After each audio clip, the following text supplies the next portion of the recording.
Bonjour, bonsoir au microphone, Bruno Guglielminetti, très heureux de vous accueillir pour cette édition de Mon Carnet.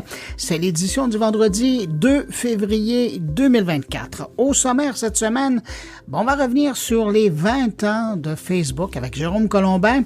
On parlera d'une rencontre de l'UNESCO sur la gouvernance de l'intelligence artificielle qui va se tenir dans quelques jours. On va regarder les faits saillants du plus récent Net Tendance qui parle de l'utilisation du numérique par les Québécois.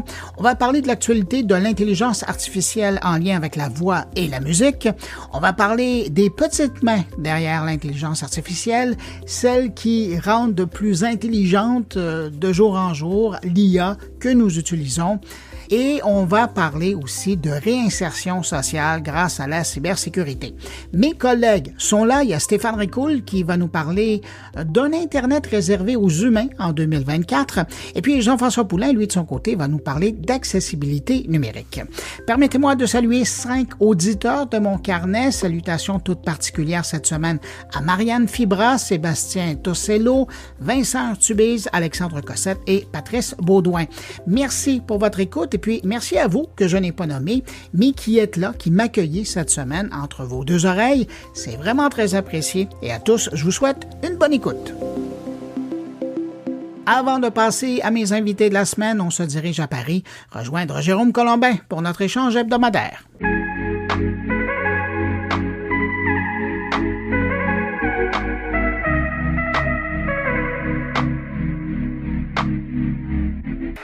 Bonjour Bruno Guglielminetti. Bonjour Jérôme Colombin. Comment vas-tu là-bas de l'autre côté de l'Atlantique? De l'autre côté des vagues, ça va très bien, merci.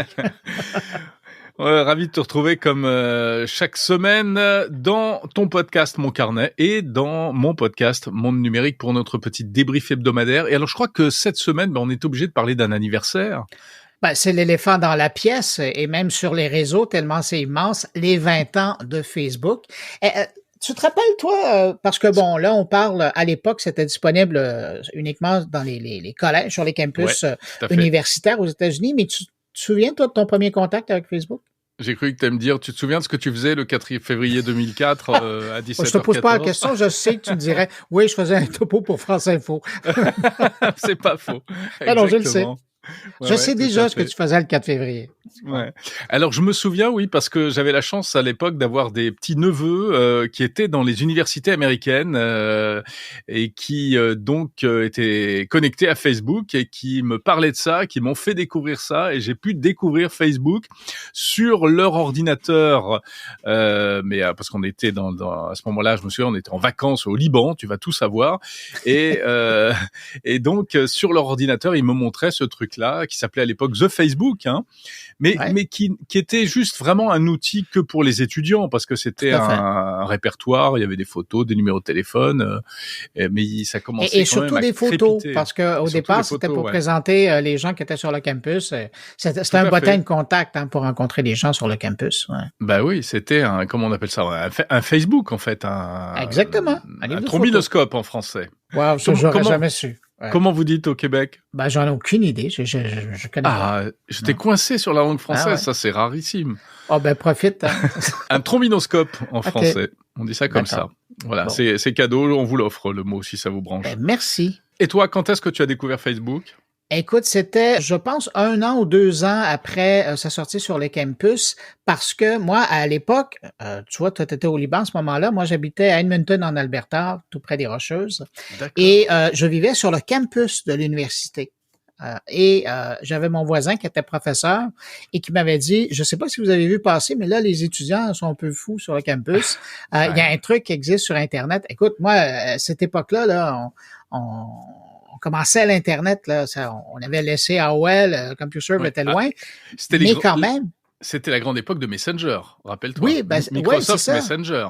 Oui, tout à fait. Voilà. Mais bon, on avait déjà Second Life, alors on était déjà bien équipés. Il y en avait d'autres, Friendster qui était là, donc ça existait déjà. Mais il y a quelqu'un qui m'avait dit, comme ça, un voisin, en disant, vous devriez regarder de ce côté-là. On pense, en tout cas, si on regarde la frénésie sur le campus des étudiants, il y a quelque chose. J'avais fait mes recherches et puis Ben voilà, c'est comme ça que je suis rentré en contact avec. Et alors, puisqu'on est dans les souvenirs, écoute, moi j'en ai un autre, c'est mon côté midinette de la tech. Je suis allé à l'université d'Harvard un jour pour une remise de diplôme, justement, de mon petit neveu dont je te parle. Oui, il a fait Harvard. Quand même. Il y en a même deux qui ont fait Harvard, les deux frères, tu vois. Et je suis allé visiter comment on appelle ça, le dorm, c'est-à-dire l'endroit où était logé Mark Zuckerberg. Ah, quand même. Ouais, ben c'était un peu. Alors j'y suis allé bien des années après, si tu veux. Ouais. À l'époque où c'était encore une espèce de demi-dieu de la tech, c'était pas encore le méchant. Et donc il y avait quand même un pèlerinage qui pouvait se faire. Pas du tout. Mais je m'étais non, il y avait que moi qui savais que je m'étais renseigné et je savais que c'était là que il était en coloc il avait deux rooms. Mais là, t'as vu le bâtiment ou t'as vu sa chambre? Non, j'ai pas vu sa chambre, mais j'ai vu les chambres du même genre parce qu'il y avait voilà. Et je suis rentré dans le bâtiment, c'était un joli bâtiment. Harvard, c'est magnifique, hein, c'est une ville dans la ville à Boston, c'est superbe. Voilà, bon, gros succès quand même Facebook. En un mois, la moitié des étudiants de Harvard s'étaient inscrits sur ce truc-là. Énorme. Et aujourd'hui, il y a 3 milliards d'utilisateurs. C'est pour te dire, hein? Exactement. Alors en 20 ans, qu'est-ce qui s'est passé? C'est ça qui est fou parce que on a tendance un peu aujourd'hui à diaboliser Facebook. Qu'est-ce que tu en retiens, toi, de ces 20 années? Moi, je trouve que, de toute façon, c'est eux qui ont développé un modèle, c'est-à-dire celui du contenu généré par les utilisateurs. Ça s'était fait précédemment, mais de cette ampleur-là et de cette façon aussi importante, ça s'était jamais fait. Puis ils ont été tellement habiles qu'ils ont même poussé les médias à créer du matériel pour eux, et ça gratuitement. Fait qu'il fallait quand même le faire. Ouais. Nous, on en parle aujourd'hui, puis ça prend une couleur différente parce qu'au Canada, maintenant, les médias sont interdits de publication et de consultation sur Facebook. Alors, on voit la différence, mais ça a été quelque chose d'important. Puis par la suite, toutes les autres plateformes ont repris cette formule-là. Puis moi, ce que je garde de l'évolution de Facebook à travers 20 ans, c'est leur facilité, pas leur facilité, mais leur capacité à se renouveler et toujours à être au-dessus ou pas tellement loin au-dessus de la vague. Quand ils flairent la bonne idée, ils ont pas peur, ils l'adaptent pour pas dire qu'ils la copient. Et puis, ça fait que cet outil-là demeure encore pertinent 20 ans plus tard. Ouais, toi, tu vois ça comment? Écoute, moi ce que je retiens, c'est que c'est cette incroyable progression. Ça reste, en plus, malgré tout ce qu'on peut dire de Facebook, un média de masse. Pour moi, c'est un peu le TF1 du numérique, hein, c'est-à-dire le plus mainstream des médias sociaux. Et comme tu dis, ils ont toujours su se renouveler parce que finalement, Zuckerberg, on peut lui trouver plein de défauts, mais il manage plutôt bien sa boîte depuis le début. Je me souviens, moi, je suis allé 2 fois au siège de Facebook. À l'ancien siège et puis au plus récent et au nouveau. Et le premier, c'était celui où il y avait son bureau de verre, tu sais, au milieu des développeurs. Voilà, c'était un peu bizarre, mais ils ont su garder l'esprit start-up en fait. Alors c'est vrai qu'aujourd'hui, on ne voit que les défauts de Facebook parce qu'à mon avis, ils ont cassé le jouet en 2018. C'est 2018 avec Cambridge Analytica. Et là, ils ont brisé l'image et tout s'est écroulé. On s'est rendu compte à quel point ça pouvait être un démon, cette chose-là. Mais c'est dommage parce que ça reste malgré tout une magnifique machine. Et puis pour le commerce, comme tu dis, quand tu es annonceur, il faut savoir que Facebook, c'est une machine de guerre. Ouais. Quand tu veux faire une campagne, c'est formidable. Et c'est quand même impressionnant. Quand tu regardes sur la planète, il y a 8 milliards d'habitants et il y a 3 millions qui utilisent cet outil-là. Il y a pas une autre plateforme sur la Terre qui est détenue par un groupe qui est aussi puissant que ça. Quand tu regardes ça, là, c'est énorme. Mais de l'autre côté, tu le disais, puis tu as raison de le ramener. J'ai qu'à penser à cette semaine, une nouvelle convocation devant le Sénat avec tous les autres patrons des autres boîtes, là, il n'y a pas qu'à Meta. Et il y avait quelque chose de symbolique, de le voir se lever à l'invitation, à l'invitation d'un sénateur et de s'excuser auprès des parents d'enfants qui avaient été victimes d'Instagram et de Facebook, victimes d'intimidation, mais aussi qui sont donnés la mort. De le voir s'excuser auprès de ces parents-là, À quelque part, ça faisait du bien parce que ça fait 6 ans qu'ils sont appelés devant comme ça les élus américains au Sénat et chaque fois, c'est des petites tapes sur les doigts. Il reprend son jet, il retourne à la maison et Ouais. c'est comme disait Shakespeare, business as usual qui se poursuit avant la comparution de l'année d'après. Mais là, cette année, il y a eu quand même ça. Ça a marqué. Tu penses qu'il y avait plus de sincérité ou non ou pas? Écoute, il était embêté. Il y a toujours ce visage stoïque là, qu'on lui connaît. Ouais, Et là, ouais. ce coup-là, je pense qu'il n'y a pas un PDG, un CEO d'une entreprise qui aime devoir se retourner et confronter les parents de ces enfants-là qui ont En été plus, victimes. Et je l'ai dit. est parent aujourd'hui. Ben oui, tout à fait. Alors, il est sensible à ça. Et puis aussi confronté au fait que le sénateur qui l'interviewait l'a bien dit, hein, ils ont jamais compensé une famille victime d'une de leurs plateformes. Ouais. Puis évidemment, bon, parce que ça marquerait des précédents, puis il perdrait énormément d'argent. Mais tout de même, c'était de montrer l'affront qu'il avait devant les sénateurs, mais après de se tourner et d'affronter des utilisateurs qui ont été victimes de sa machine. Ça, j'avoue que c'est un moment, ça va être un moment qui est important. Ouais, tu as raison, c'était un moment historique. Bon, mais c'est vrai qu'il y aurait tellement à dire sur ce Mark Zuckerberg et sur ce Facebook. Moi, je pense qu'ils ont, comme ils l'ont dit souvent eux-mêmes, ils ont inventé ils ont véritablement inventé un nouveau monde, un nouveau média, etc. Donc, quelque part, c'était inévitable qu'ils ne fassent pas des bêtises. Mais le problème, c'est que, bien sûr, ce qui a toujours guidé avant tout l'entreprise, on est dans la Silicon Valley, c'est le pognon, c'est le profit, etc. Et il a fallu attendre très longtemps avant qu'on commence à avoir quelques petites préoccupations éthiques et en termes de responsabilité vis-à-vis des populations. Mais ça ne veut pas dire qu'ils font rien, parce qu'on sait que partout dans le monde, ils ont des équipes qui se sont saisies de ces problèmes-là. Hein. Oui, puis encore cette semaine, juste avant les audiences du Sénat, ils ont encore dévoilé que maintenant, les enfants, de facto, lorsqu'ils s'enregistrent, leur communication va être bloquée, que des inconnus ne pourront pas les contacter. Mais chaque fois, on se dit, mais pourquoi ça n'a pas été fait avant? Et voilà, pourquoi ils n'y ont pas pensé avant? Exactement. Et ça, c'est un énorme manque de responsabilité, sans doute dû à la jeunesse de Zuckerberg et de ses équipes, mais aussi à la mentalité et au fonctionnement même intrinsèque de ce truc-là. Ouais, je connais des gens qui auraient dit, mais il y a des claques derrière la tête qui se perdent. Mais bon, ça, c'est autre chose. Hey, changeons un peu de sujet. De ton côté, tu parles de quoi cette semaine? Alors, donc, de quoi je parle cette semaine? Eh bien, écoute, je vais revenir sur l'annonce de la semaine ici en France. C'est le lancement de la nouvelle Freebox de l'opérateur. Qui fait rêver, hein? De l'autre côté de l'Atlantique, là, je regardais ce qui est offert. C'est vrai, ça là-dedans. vous fait rêver? Ah ouais? Pourquoi? Parce que c'est le prix, tout parce ça? que le prix, d'abord, l'offre en fait de qualité de vitesse et puis de contenu. Oui, évidemment, dans les deux sens. Ouais, mais après, il faudra voir si c'est livré, hein, parce que c'est une chose, par exemple, si c'est livré, si c'est utile, etc. Ouais, mais on en parle juste après dans mon podcast. Ben, tu vois, parce que c'est une chose d'avoir ce service-là quand tu es en plein Paris, mais si tu es au beau milieu de la Bourgogne ou dans le Midi, j'ai hâte de voir à quoi va ressembler la vitesse. Enfin, exactement. Voilà. Et puis, je parle aussi d'un festival de l'intelligence artificielle qui va avoir lieu bientôt sur la Côte d'Azur, en France.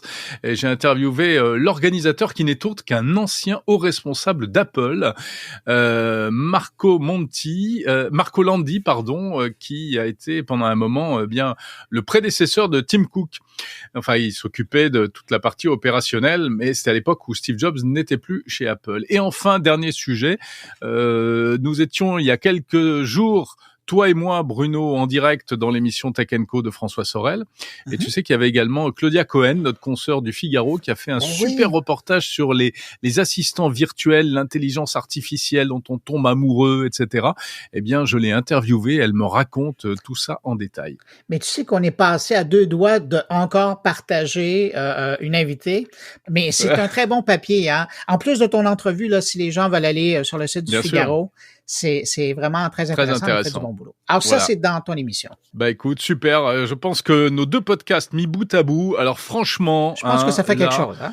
Vous avez tout ce qu'il faut savoir cette semaine sur la tech. Oh, je pense qu'ils en ont même plus que ce que... Et même plus que ce que vous pourriez espérer. Bon, eh ben écoute, je salue tes auditeurs, Bruno, et je leur souhaite une très bonne écoute de mon carnet. Je te dis à la semaine prochaine. Ben, permets-moi de faire de même et je te souhaite une excellente semaine et à la semaine prochaine. Salut. Les 5 et 6 février prochains va se tenir en Slovénie le deuxième Forum mondial sur l'éthique de l'intelligence artificielle qui porte le sous-titre de Transformer la gouvernance de l'IA. C'est fait sous l'égide de l'UNESCO et pour nous en parler plus en détail de cette rencontre, mais également du rôle du Québec dans l'IA et particulièrement chez l'UNESCO, on va rester à Paris pour rejoindre Catherine Cano. Elle est en poste depuis quelques semaines comme représentante du Québec au sein de la délégation canadienne auprès de l'UNESCO. Et vous allez nous excuser, je vous le dis tout de suite, de notre familiarité. Mais Catherine et moi, ça fait un bon moment qu'on se connaît. Ça remonte à nos années radio-canadiennes. Bonjour Catherine Cano. Bonjour Bruno. Un Catherine, plaisir d'être là. Merci d'avoir accepté mon invitation. Juste avant qu'on parle de ce forum mondial sur l'éthique et l'intelligence artificielle, rappelons qu'est-ce que c'est l'UNESCO, parce qu'on en parle, ça fait longtemps, mais comme on en parle à toutes les sources, à un moment donné, on oublie l'essence même de ce que c'est l'UNESCO. Je suis contente que tu me poses la question parce qu'en fait, c'est un gros laboratoire d'idées qui vise à trouver des solutions en matière d'éducation, en sciences, puis ça, c'est très large, oui, et en culture. Ça, c'est tous des sujets hyper importants pour le Québec, sur lesquels on a des intérêts, puis on travaille fort. Et donc, c'est depuis des années, des décennies que l'UNESCO, qui est l'Organisation des Nations Unies, qui est spécialisée justement en éducation, sciences et culture. Mais tu sais, la science, c'est large. C'est le numérique, c'est l'intelligence artificielle, c'est toutes les sciences humaines et sociales. Alors, il y a les sciences ouvertes aujourd'hui. Donc, c'est vraiment très large. Et ça fait des décennies sur lesquelles ils travaillent pour que les sciences et les technologies en particulier aient des balises, des guides, des principes importants de valeurs d'éthique solides. Donc, c'est vraiment des encadrements qui sont internationaux et universels, donc acceptés par tous. Ouais. Puis je veux aussi souligner le fait que le Québec y est présent officiellement par le biais de sa position, de sa représentation au sein de la délégation canadienne là, de l'UNESCO. Ça aussi, c'est pas banal. Il faut le mentionner parce que c'est la seule province canadienne qui est là et qui a le droit de parole. Absolument. Et puis, c'est une entente qui date de 20 ans, qui est vraiment, c'est une position privilégiée, je dirais, puis unique, parce que, justement, il y a des dossiers qui sont évidemment plus près pour le Québec, comme l'éducation et la culture, et les sciences dans lesquelles, évidemment, on a une expertise internationale, renommée internationale. Et donc, ça nous permet de faire valoir d'abord notre expertise à l'international, d'aussi d'aller chercher des bonnes pratiques à l'international et des amener justement vers nos experts, nos gens à l'académique et nos gouvernements sur comment on peut aussi nous apprendre des autres et on a beaucoup à donner, on a beaucoup à offrir et je te dirais que moi ma plus grande surprise, là, ça fait officiellement 3 semaines que je suis là, mais j'ai commencé avant, c'est le grand respect que les États membres et l'UNESCO, l'organisation, a pour le Québec. Je dois dire, là, ça fait longtemps que le Québec, ces 20 dernières années, a fait une contribution importante et c'est reconnu. Ça fait plaisir à entendre. Mais c'est le fait aussi que plusieurs des sujets, et tu les mentionnais tout à l'heure, mais plusieurs de ces sujets-là définissent le Québec en tant que société. C'est naturel qu'à un moment donné, à force d'amener mon expertise pendant 20 ans, on soit reconnu, mais c'est toujours un plaisir de l'entendre. Donc, Catherine, la raison pour laquelle on se parle, c'est que les 5 et 6 février prochains, il va y avoir, c'est une initiative qui est chapeautée là, par l'UNESCO, le Forum mondial sur l'éthique de l'intelligence artificielle. Et ça, et tu le mentionnais, puis je vais revenir là-dessus, c'est un endroit où le Québec amène beaucoup, de par son expertise, de par sa réflexion, parce que ça fait longtemps ici que les spécialistes y pensent, mais qu'est-ce que ça va être au juste? D'abord, ça vient de la recommandation, il faut que je recule un petit peu dans le temps, c'est qu'il y a quelques années, l'UNESCO a demandé à ce qu'il y ait des recommandations sur l'éthique de l'IA, parce que ça touche toutes les sphères, tous les secteurs, que ce soit justement l'éducation, la culture, la science, toutes les industries en fait, et que par même le développement, la recherche, le développement, tout le mécanisme de développement de l'intelligence artificielle a besoin d'encadrement, Alors, ils ont demandé ils ont fait une consultation et le Québec a été un des grands participants de ça. On a eu 15 organismes et ministères qui ont donné de façon très rigoureuse leur rétroaction, leur expertise, les défis qu'ils rencontraient, les risques et tout ça, d'une part. Et deuxièmement, le Québec a été aussi dans les négociations du texte final, dans lequel ils ont insisté, ils sont assurés que le respect des droits humains et les libertés fondamentales soient dans les textes. Et ça, c'est important. Et ça a fait dire d'ailleurs à la grande patronne qui s'occupe de l'intelligence artificielle à Madame l'UNESCO, Ramos. Voilà, Madame Ramos, qui est sous-directrice générale, de reconnaître, de remercier le Québec et le Canada aussi, mais le Québec particulièrement, et de dire l'importance, de mentionner l'importance de l'écosystème de Montréal en intelligence artificielle.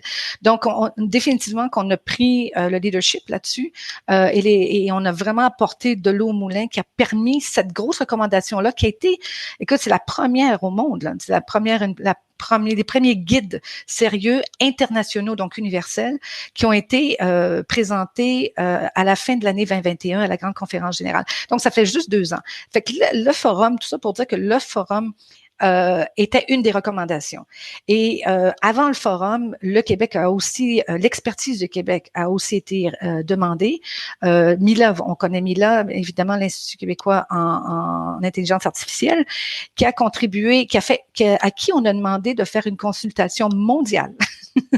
Et qui a fait ça, d'ailleurs, ça a été subventionné par le gouvernement du Québec aussi, et qui a aussi abouti à un rapport UNESCO-Milan, signé UNESCO-Milan, sur les angles morts de l'intelligence artificielle, parce que, tu sais, on en parle beaucoup, on comprend les défis, il y a des, et ce que dans le fond l'UNESCO veut, c'est OK, il y a des avantages, comment on les maximise et comment on gère les risques. Et le rapport justement de Mila de l'UNESCO sur les angles morts, c'est important parce que ça parle de par exemple la désinformation, tout ce on sait qu'il existe, mais comment on s'y prend pour contrer ça. C'est compliqué.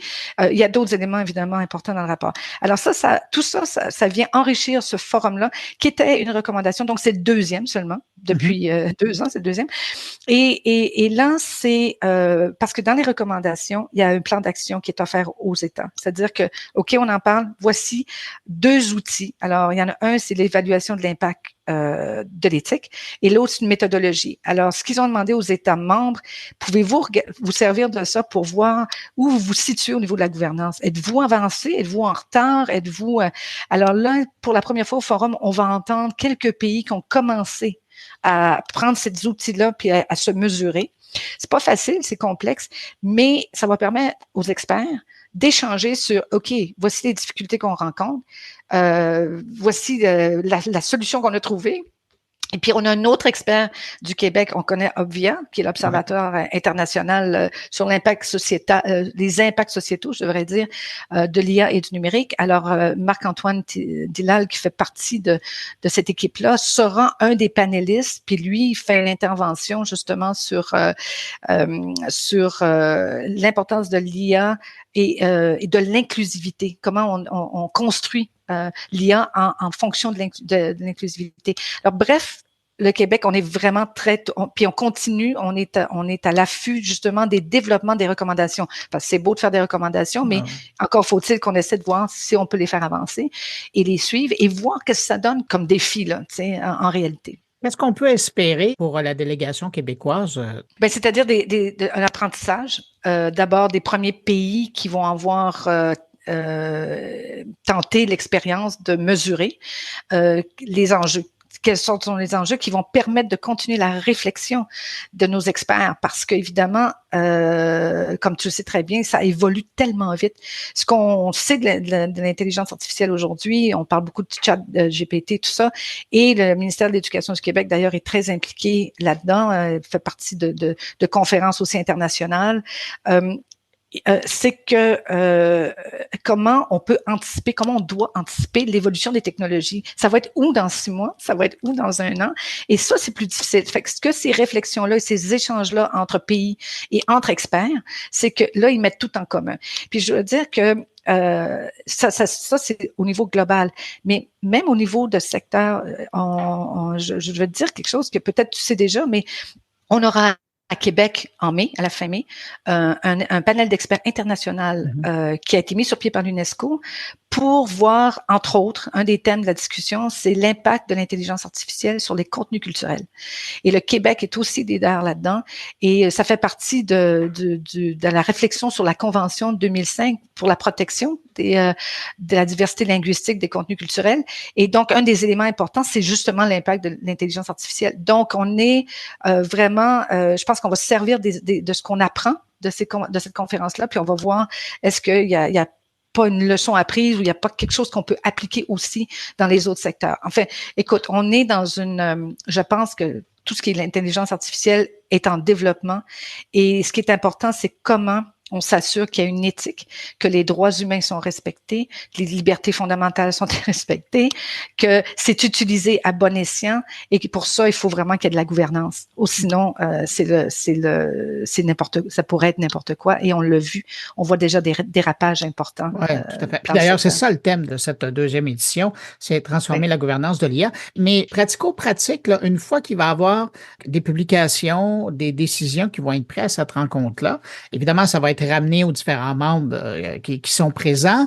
Toi, comme représentante du Québec, est-ce que tu te retrouves à être porteur messager de ces recommandations-là auprès du gouvernement ou est-ce que chaque partie prenante qui a participé à ces travaux-là retourne chez eux avec leur bagage?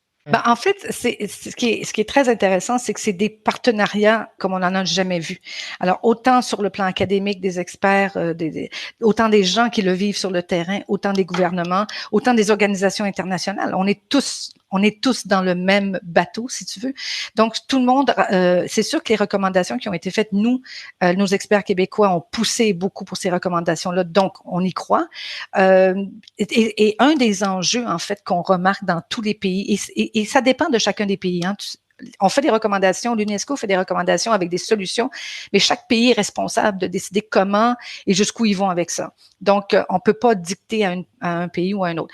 Nous, ici, comme partout ailleurs, c'est transversal, l'intelligence artificielle. Alors, on l'a dans différents ministères, tu sais, que ce soit la santé, l'éducation, la culture, le ministère des Autochtones et des Inuits, dans la cybersécurité. Donc, tout le monde, en fait, a un enjeu important à considérer. Et donc, je pense que le plus gros message, c'est qu'il y ait vraiment une concertation parce qu'il y a des choses communes. Il y a quand même des enjeux qui sont communs, des risques qui se ressemblent un peu, évidemment appliqués différemment. Il y a des choses extraordinaires en médecine. L'intelligence artificielle apporte, mais en même temps, il y a des enjeux par rapport à ça. Donc, c'est de bien les cerner. Est-ce que ces moments-là font quand tout le monde se réunit, c'est que ça permet de peut-être entendre des choses auxquelles tu n'avais pas pensé et aussi de partager ce que toi tu vis, ce qu'on vit nous au Québec par exemple, et de voir là où ça va nous aider. C'est vraiment c'est un outil pour nous aider. Il n'y a pas de réponse, il n'y a pas de résultat facile, mais au moins on sait qu'on a toute l'information dont on a besoin et il faut juste continuer à évaluer les risques et les avantages, puis comment on s'y prend. Alors, c'est un travail de longue haleine. C'est vraiment pas à court terme. Et je pense que c'est important aussi de faire ce qu'on fait présentement, c'est-à-dire de souligner l'apport du Québec dans cette réflexion internationale. On le dira jamais assez souvent. J'ajoute que s'il y a des gens qui veulent suivre ou avoir plus d'informations concernant ce Forum mondial sur l'éthique en intelligence artificielle, il y a un site web qui a été créé. En inscrivant dans Google Forum mondial sur l'éthique de l'intelligence artificielle, vous allez voir rapidement, on trouve le site web. Là. C'est hébergé sur le site de l'UNESCO et vous allez retrouver de l'information sur ce forum qui se tient en Slovénie. Merci beaucoup, Catherine Cano, d'avoir pris de ton temps pour répondre à mes questions. Et puis, je te dis à une prochaine. Merci infiniment à toi. C'est vraiment une belle opportunité. Puis, vous pouvez nous suivre aussi sur LinkedIn, Québec et UNESCO. On va essayer de donner quelques informations pendant ce forum-là, mais sur toute autre chose qu'on fait du Québec à l'UNESCO. Merci de si bien nous représenter. Merci à toi, c'est gentil. Bye. Bye-bye.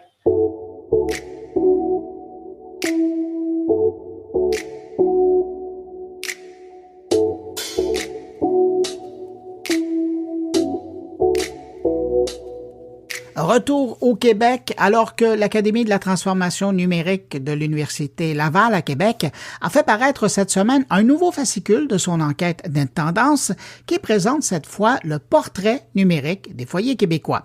Et dans cette nouvelle mouture, on découvre que les Québécois s'en vont de plus en plus vers les appareils électroniques usagés pour leur donner une seconde vie. C'est 55% des adultes québécois qui sont intéressés à s'acheter un appareil électronique qui prévoit se procurer un modèle remis à neuf plutôt qu'un appareil fraîchement sorti de l'usine. Et si on regarde chez les plus jeunes, alors là, on parle de 80% dans le groupe des 25-34 ans qui ont l'intention de se procurer un appareil usagé plutôt qu'un modèle neuf. Alors, ça, c'est un des points abordés dans cette édition du Net Tendance. Il y en a bien d'autres. Alors, pour les survoler, on rejoint à l'instant l'éditrice du Net Tendance. Bonjour, Claire Bourget. Bonjour, Bruno. Claire Bourget, donc, dans cette nouvelle édition du Net Tendance qui fait un portrait numérique des foyers québécois, on s'intéresse à de nombreux aspects, mais particulièrement au temps passé devant des écrans. Oui. Ça ressemble à quoi? D'actualité, ça ressemble à quoi? Ça ressemble à une perception chez les adultes québécois que ceux-ci et celles-ci passent trop de temps devant les écrans. On est à peu près là un adulte sur deux qui a l'impression qu'il passe trop de temps sur les appareils.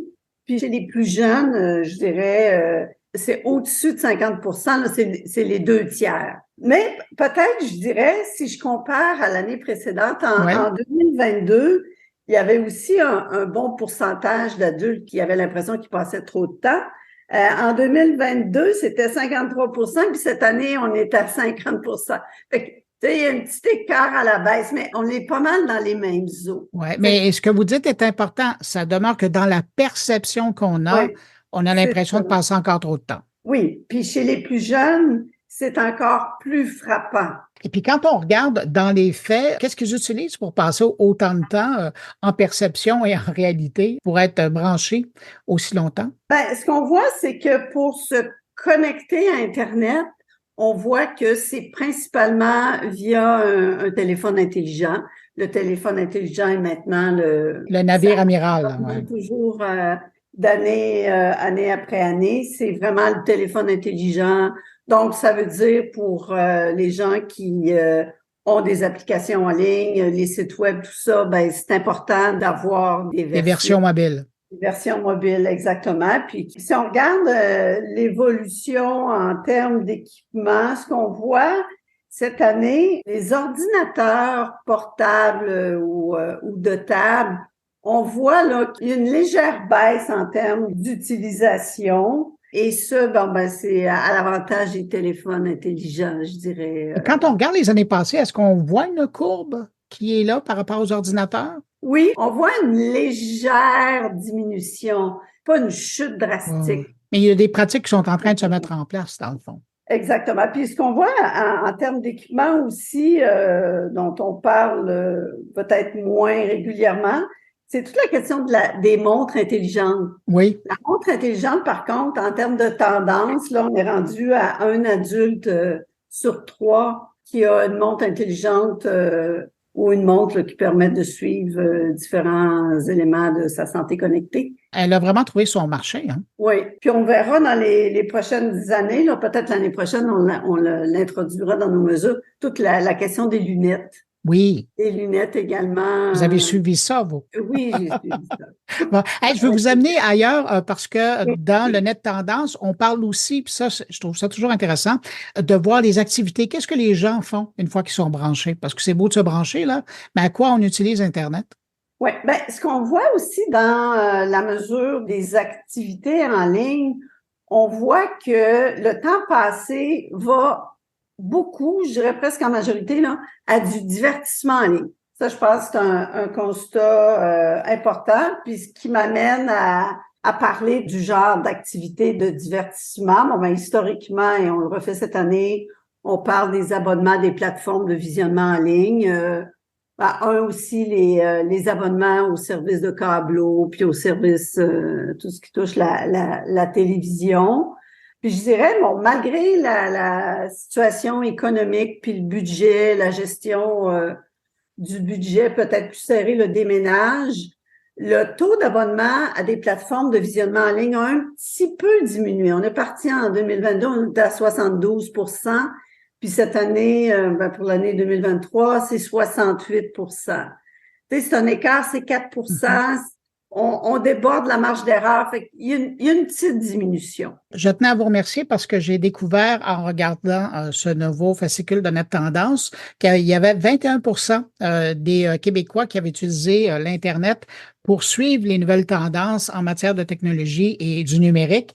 Or, je me dis que mon carnet, version blog ou podcast, on fait œuvre utile, là. C'est un Québécois sur 5, c'est pas rien. Oui, ben vous étiez précurseur dans cette façon de diffuser l'information, la nouvelle, parce que on le voit là ces dernières années, ça gagne énormément en popularité, les podcasts, puis cette nouvelle façon. Merci beaucoup, parce que là, on voit des chiffres, là, c'est concret. Avant de vous laisser, je veux absolument parler d'intelligence artificielle parce que cette année, vous avez pris le temps de poser la question des Québécois pour savoir leur connaissance et leur utilisation de l'intelligence artificielle générative et vous avez posé des questions concernant ChatGPT. Oui, on a demandé aux adultes s'ils avaient déjà utilisé ou entendu parler de ChatGPT. Et puis, c'est 20% des adultes qui ont déjà utilisé ChatGPT et 45% qui ne l'ont pas déjà utilisé, mais qui en ont au moins déjà entendu parler. Puis, ceux qui l'ont déjà utilisé, même dans certains sous-groupes, les plus jeunes, là, on est à quasiment la moitié, exemple, les 25-34 ans, à peu près la moitié de ce segment d'âge-là qui ont déjà utilisé ChatGPT. On voit principalement dans ce fascicule-là, il y a beaucoup de différences basées sur l'âge des répondants. C'est intéressant, puis on en avait déjà parlé précédemment, mais vous prenez le temps justement d'illustrer comment on est en train de voir différents positionnements générationnels par rapport à l'utilisation qui se fait des ressources en ligne, là. C'est flagrant. C'est flagrant, puis des fois, on se dit, avec les années, moi, ça fait quand même plusieurs années que je fais cette thématique-là. Tu sais, on le voyait au début, les écarts, on se disait, avec les années, ça va s'amenuiser, mais finalement, pas tant que ça. Si on regarde les nouvelles technologies, exemple ChatGPT, on voit que chez les plus jeunes adultes, ouais, c'est pas mal plus présent, si on veut. Claire Bourget, le mois prochain, Net Tendance va parler de quoi? Le mois prochain, on va présenter le portrait de la famille connectée. Donc, autre beau fascicule, ça, ouais. Plus jeune, avec les plus jeunes enfants, la place du numérique. Quand on parlait d'une utilisation différente, ça, je pense que ça va être intéressant à voir. Claire Bourget, je rappelle, vous êtes directrice intelligence d'affaires et recherche marketing à l'ATN. Merci beaucoup d'avoir pris de votre temps pour répondre à mes questions. Merci pour ce Net Tendance, puis on se retrouve le mois prochain. Au revoir. Parfait, merci Bruno, au revoir.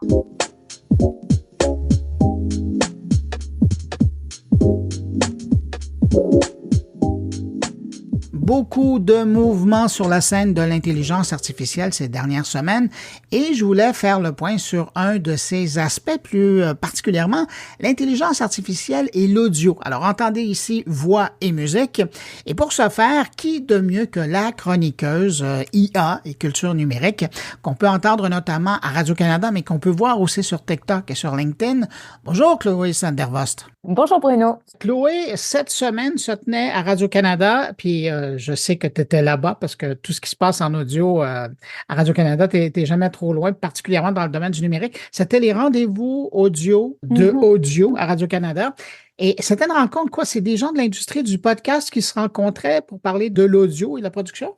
Exactement, la programmation est vraiment très, très variée. Il y a des rencontres avec des créateurs, des créatrices, des discussions un petit peu plus larges où on fait le point sur certaines thématiques. Et j'ai eu la chance de participer à une de ces discussions justement sur l'intelligence artificielle et l'audio. L'objectif, c'était de prendre un petit pas de recul, voir ce qui se fait en ce moment, quelles sont les pratiques qui se développent, où ça peut nous mener. Et ce qui était vraiment intéressant, c'est qu'on avait plusieurs perspectives. On avait des confrères français de Radio France qui étaient là du côté de l'innovation numérique, qui sont venus nous présenter les expérimentations qui ont lieu en ce moment même chez eux. Donc, on ouvrait la boîte à outils et on regardait à l'intérieur avec eux. Puis il y avait aussi Gilles Bouliane, qui est le directeur de l'équipe reconnaissance de la parole du crime, donc le centre de recherche informatique de Montréal. Donc tu vois des perspectives différentes qui se croisaient sur scène avec beaucoup d'exemples qu'on a abordés, puis des questions de fond aussi à travers tout ça. Ben justement, parlant des questions de fond, as-tu l'impression que les professionnels qui travaillent avec ça aujourd'hui là, dans le monde de l'audio voient ça plus comme un enjeu négatif ou on y voit vraiment là, un intérêt puis un apport intéressant pour la production? C'est une très bonne question. Toi, la présentation même de Radio France a commencé avec tout le défi des deepfakes, des hypertrucages, parce qu'effectivement, on peut pas passer à côté. C'est le risque, il est là, il est très présent au niveau politique. En ce moment, on a eu des exemples il y a quelques jours encore, Eleven Labs, qui est une des compagnies, on pourrait dire les pionnières du clonage vocal. Donc, ces services ont été utilisés pour faire de faux appels automatiques qui reproduisaient la voix du président Biden aux États-Unis. Ça a amené de la confusion. Donc, un exemple parmi tant d'autres. Donc, les risques sont présents. Et l'inquiétude, elle est présente aussi du côté des gens qui utilisent ces outils. Et ceci dit, on voit aussi des pratiques qui sont très, très sécuritaires, qui peuvent augmenter le travail qu'on fait. C'est un mot qui a été utilisé par Mathieu Beauval, c'est de Radio France, c'est-à-dire on vient soutenir le travail parce qu'il y a une utilité qui est réelle aussi. Et ce qui est intéressant, c'est de voir la panoplie des usages qui sont possibles. On peut penser à de la valorisation d'archives, on peut penser à de la retranscription de texte, et ça c'est évidemment très très anodin comme usage quand on parle de retranscription, mais ça peut vraiment outiller les équipes. Et la question, moi, que j'aime poser à travers tout ça, justement, c'est mais pourquoi on veut utiliser l'intelligence artificielle en audio? Et moi, un des gains potentiels qui me paraît les plus importants, c'est vraiment l'accessibilité. C'est que tu peux venir rendre ton offre accessible à des personnes qui peuvent être dans des situations, par exemple, de handicap, de neurodiversité, de manque de littératie, dans des langues différentes aussi. Donc là, on est vraiment du côté des avantages. Je crois que c'est important de les mettre en perspective par rapport aux risques, justement. Oui, et les items que tu mentionnais, on les joue rarement. On les met alors que c'est tout à fait naturel et c'est probablement les premiers à pouvoir bénéficier. C'est drôle parce que ce que tu viens de dire me rappelle des points que tu as soulevés récemment sur LinkedIn et d'ailleurs dans ta chronique là, qui est diffusée sur les différentes stations de Radio-Canada à travers le pays. Tu mentionnais Eleven Lab. Eleven Lab, ils ont fait quelque chose d'un peu particulier. Ils ont décidé de payer les gens pour l'utilisation de leur voix. Oui, ça c'est vraiment fascinant à suivre. Et c'est encore un très bon exemple de cette espèce des deux côtés de la médaille. Donc Eleven Labs, donc des spécialistes du clonage vocal, ce qu'ils proposent, c'est aux citoyennes, aux citoyens de cloner leur voix, de la rendre disponible dans ce qu'ils appellent une bibliothèque vocale. Moi, juste l'image, j'aime ça, une bibliothèque avec des voix. De voix humaines. Exactement, mais c'est un peu un supermarché de la voix parce qu'en fait, les gens peuvent utiliser donc ton clone vocal qui est là, et à partir de là, il y a une redevance qui pourrait être versée aux personnes donc qui proposent leur voix. C'est vraiment un programme qui est en train d'émerger en ce moment, mais ils disent que certaines personnes touchent déjà des revenus grâce à ça. Et ce qui est intéressant, c'est de voir derrière ça le modèle qui est en train de se développer. Donc, il y a des gens qui sont prêts à rendre leur voix disponible comme ça au niveau citoyen. Et à partir de là, on peut se poser la question au niveau plus large de l'industrie, mais comment les pratiques évoluent aussi. Mais c'est intéressant parce qu'on le sait, on en côtoie, on en croise de temps en temps. Il y a des gens qui ne sont pas des professionnels de l'audio et qui ont de sacrées belles voix. Et tu te dis, si un jour je pouvais utiliser cette voix-là pour faire quelque chose, ça serait quelque chose. Mais de l'autre côté, toujours dans le domaine de la voix et le droit d'utiliser la voix, il y a un premier État américain, le Tennessee, qui a décidé de légiférer dans le domaine pour protéger la voix des artistes. C'est pas banal, ça non plus. Et ça, c'est une proposition de loi qui a été déposée. Tu sais, les artistes, déjà, l'image est protégée, puis la ressemblance aussi. Là, ce qui vient, c'est justement élargir cette protection en ajoutant la voix. D'ailleurs, cette proposition de loi s'appelle la loi Elvis. Quand même, c'est un beau clin d'œil. Du Tennessee. Mais ça montre l'effort qui a lieu en ce moment du côté législatif, justement pour un petit peu rattraper les pratiques, parce qu'on sait les outils technologiques sont en avant du temps de la politique, du temps du droit, mais il y a quand même des initiatives en ce moment même, puis c'est intéressant de voir ce qui se passe aux États-Unis pour justement faire ce rattrapage, protéger justement les artistes, parce que on parlait de ce supermarché des voix. Oui, c'est potentiellement une source de revenus, mais ça inquiète aussi des gens qui pourraient justement perdre aussi leurs revenus, voire des voix qui sont clonées de façon non autorisée. Il y a tout un éventail de solutions qui se développent en ce moment. du côté légal, du côté technologique aussi, notamment. C'est intéressant parce que je me souviens d'une discussion que j'avais eue avec des gens qui travaillent avec la voix en France où c'est des gens qui font du doublage et qui se voyaient vraiment là embêtés par l'importance que l'intelligence artificielle allait utiliser dans le clonage, l'utilisation de la voix de synthèse. Là. Ben, c'est vraiment ceux qui sont en première ligne en ce moment de ces changements. Puis je trouve qu'il faut prendre ça très, très, très au sérieux. On le voit, je parlais avec une personne qui est justement en charge du doublage dans une compagnie de jeux vidéo et qui me disait, écoute, je sais pas si mon travail va exister encore dans quelques années parce qu'il voit justement le gain de rapidité de passer maintenant par des modèles d'IA pour générer ces doublages, le gain financier aussi. Donc, c'est toute une expertise humaine, c'est qui est un petit peu mise dans la balance. Et en même temps, c'est là que c'est intéressant aussi de souligner qu'est-ce qu'un traducteur, une traductrice, un doubleur professionnel peut faire qu'un système d'intelligence artificielle ne peut pas encore faire. Et d'être très, très, très attentif quand on met les choses en balance parce qu'on n'est pas encore dans une équivalence parfaite. Non, tout à fait. Tout à fait, mais on voit le point, hein, c'est une question de, j'ose dire d'années, mais dans certains cas, on peut peut-être parler de mois, là. Ça va tellement vite. Ça dépend des usages. Je pense que dans certains cas, par exemple, une vidéo courte sur quelque chose de très factuel, avec du vocabulaire générique, effectivement. Quand on est dans des situations qui demandent plus de subtilité, une situation diplomatique, quand on veut transmettre des émotions aussi, c'est un des sujets qu'on a abordé dans cette rencontre, c'est les progrès des voix synthétiques au niveau des émotions. Oui, ça avance, mais on n'est pas encore tout à fait dans la perfection et il y a des informations qui passent par l'émotion et la voix. Tout à fait. Ah ouais, non, c'est quelque chose. Et puis l'autre point sur lequel je voulais t'amener, puis on reste toujours dans le cadre juridique ou de protection des voix, c'est cette première entente qui a été signée entre les représentants d'un syndicat et des studios. Justement, tu parlais de jeux vidéo, là. Donc, on veut mettre sur papier, là, ou en tout cas, enchâsser dans des ententes formelles une utilisation, un contexte dans lequel on peut utiliser ça. Tout à fait. Et ça, je pense que c'est un signal vraiment intéressant. Écoute, ça a lieu au mois de janvier. Hein. C'est vraiment tout frais. Donc, SAG-AFTRA, qui est le grand syndicat qui représente, on pourrait dire les professionnels de la voix, notamment les comédiens, les acteurs aux États-Unis. Bon, on sait, il y a eu des grèves assez importantes. Un des points d'achoppement, c'était justement l'arrivée de l'intelligence artificielle dans tout ce domaine de production, hein, les craintes pour les emplois. Et là, ben voilà, cette première entente qui est signée entre le syndicat et un studio d'intelligence artificielle, donc Replica. Alors, qu'est-ce qu'on promet, qu'est-ce qu'on propose de développer? C'est justement les personnes, les artistes qui vont signer cette entente, et c'est sur une base volontaire, ça il faut quand même le souligner. Quand même, Donc, vont pouvoir rendre un clone de leur voix disponible pour des utilisations dans le domaine des jeux vidéo et des médias interactifs. Donc, on parle pas encore de cinéma pour l'instant, mais c'est quand même une première pierre qui est posée. On voit poindre à l'horizon, hein? Je suis d'accord avec toi. C'est quand même une première pierre qui est posée. Ça a suscité beaucoup de réactions, des personnes qui étaient représentées par ce syndicat qui se sentaient pas tout à fait en accord avec cette décision. Donc, ce qui est intéressant, c'est de surveiller comment c'est en train de se déployer. Mais en ce moment même, sur le site de Replica, on voit un formulaire donc que les personnes intéressées peuvent aller remplir pour voir comment ce processus-là va avancer par la suite. Là. Chloé, je ne peux pas te laisser partir sans te poser la question. Quelle IA ces temps-ci t'intéresse le plus et sur laquelle tu es en train de faire des tests? Qu'est-ce qui t'intéresse là, comme dernier truc à bidouiller, là, à essayer de voir?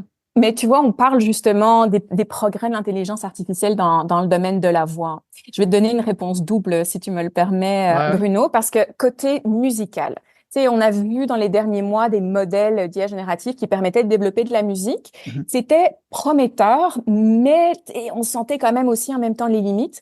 Moi, récemment, c'est Suno AI qui permet de générer des chansons avec du texte dans des voix différentes.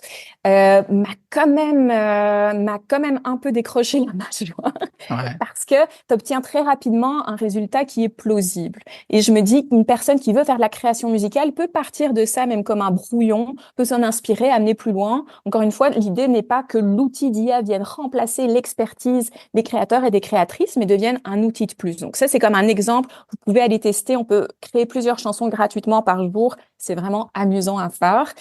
Et la deuxième chose, c'est de voir comment ces outils peuvent commencer à être combinés. Tu sais, on a parlé de voix de synthèse, on a parlé de transcription, on a parlé de génération musicale. Mais qu'est-ce qui se passe quand tu mets tout ça ensemble? Moi, ça s'est passé cette semaine. Ça s'appelle Wondercraft. C'est une start-up dans le domaine de l'intelligence artificielle qui vient de recevoir un financement. Ils avancent main dans la main justement avec Eleven Labs. Et eux, ce qu'ils proposent, c'est vraiment plusieurs solutions. Par exemple, tu prends un article, tu prends même plusieurs articles, tu vas les entrer dans Wondercraft et tu vas dire, produis-moi un épisode de balado d'une durée de 2 minutes, sur un ton plutôt convivial, avec une voix, mettons, féminine. Ensuite, tu vas avoir un habillage musical. Et donc, cet outil va s'occuper de faire la synthèse, la mise en forme et la génération avec un traitement quand même esthétique. On a écouté un exemple justement durant cette rencontre sur l'IA et l'audio. Et moi, ce qui me marquait, c'est la compréhension des codes. On vient recréer une petite expérience d'écoute qui est très proche de celle qu'on va générer dans le milieu de la balado. Mhm. C'est pas encore parfait, hein. Après 60 secondes, on commence à décrocher, Ouais, le ça ton un fatigue, petit peu là, trop ouais. monotone, mais tu vois quelque chose qui est en train d'émerger. Donc, tu peux partir d'un article pour avoir un épisode de balado. Tu peux partir d'une image pour obtenir une publicité. Wow. Donc, tu vois toute la chaîne de production Ouais, qui peut ouais. se réorganiser autour de ça. Donc, l'idée de combiner différents outils dans une solution comme ça intégrée, je pense que ça va être quelque chose de vraiment intéressant à voir, tu sais, dans les prochains mois. Chloé Sanderva, c'est toujours fascinant de t'entendre parler d'intelligence artificielle. Merci beaucoup d'avoir accepté mon invitation, d'être passé dans mon carnet. Je rappelle qu'on peut t'entendre sur les différentes antennes du réseau de Radio-Canada à travers le pays. Sinon, ben, en te suivant sur LinkedIn, on a accès, ou sur TikTok, évidemment, on a accès à tes productions vidéo. Merci beaucoup. Merci Bruno, c'est toujours un plaisir. Et je confirme que c'était la vraie, c'était pas son clone qui était là avec nous. C'est important. Un jour, ça va être très C'est important de le important. dire, hein? Ouais, C'est vrai, t'as raison. Oui, oui, tout ouais. à fait. Allez, salut. Salut.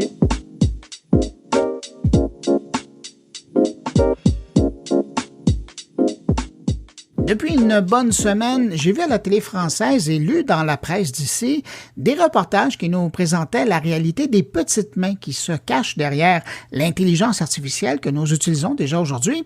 Que ce soit pour la reconnaissance d'images, de produits et de rues même, il y a des gens qui entraînent les intelligences artificielles encore aujourd'hui 24 heures sur 24. Ça se passe en Afrique, mais ça se passe aussi aux Philippines. Et le journaliste indépendant Théophile Simon est justement parti à la rencontre de ces gens sans qui notre utilisation de l'intelligence artificielle au quotidien serait bien moins agréable et bien moins performante.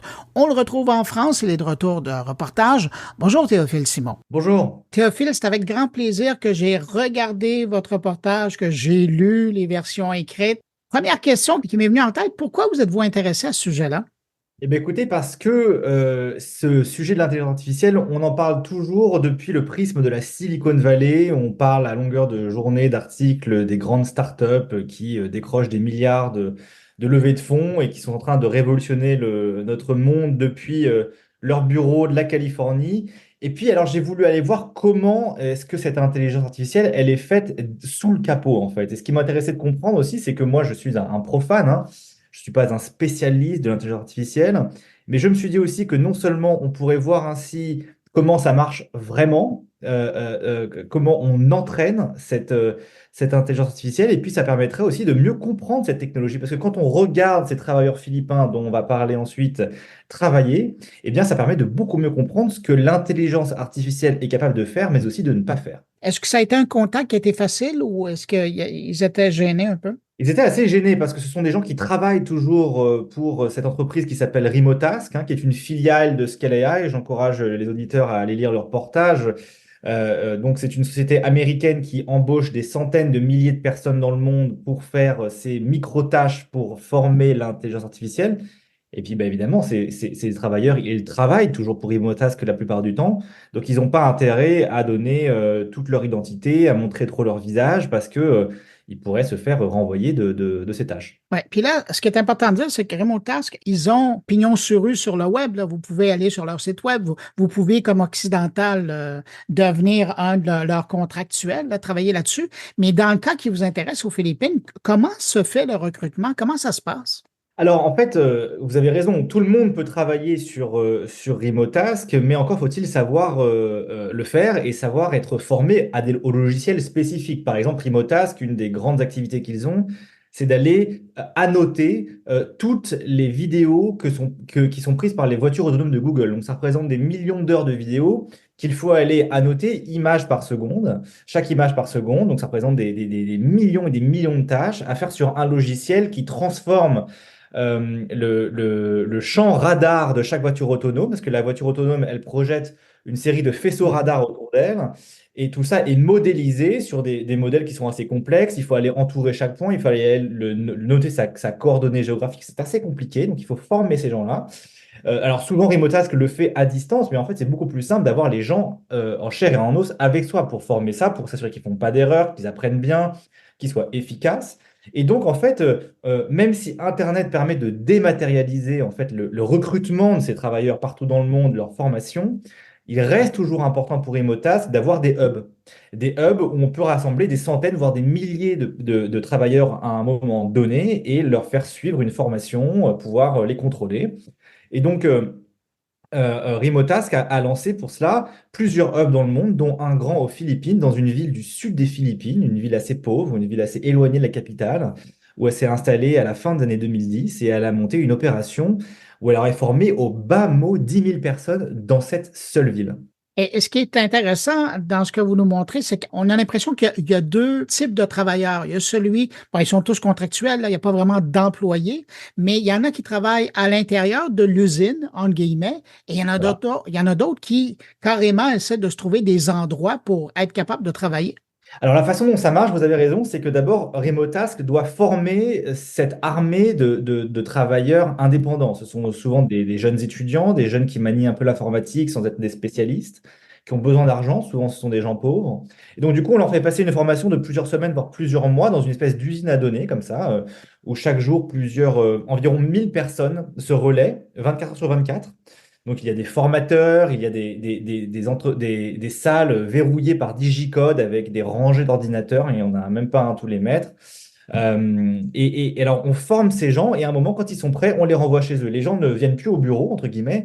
Ils travaillent depuis chez eux. Et la plupart des gens, ils sont très pauvres, donc ils travaillent depuis des bidonvilles. Donc, moi, j'ai vu des bidonvilles de cette ville des Philippines où vous avez des jeunes qui travaillent dans leur chambre faites de bouts de tôle et de morceaux de bois et d'autres qui n'ont même pas d'ordinateur personnel pour pouvoir faire ça et donc qui, chaque nuit, vont dans les cybercafés du bidonville pour pouvoir travailler. Pourquoi la nuit? Parce que la journée, il y a trop de monde autour, c'est difficile de se concentrer, il y a trop de gamins partout.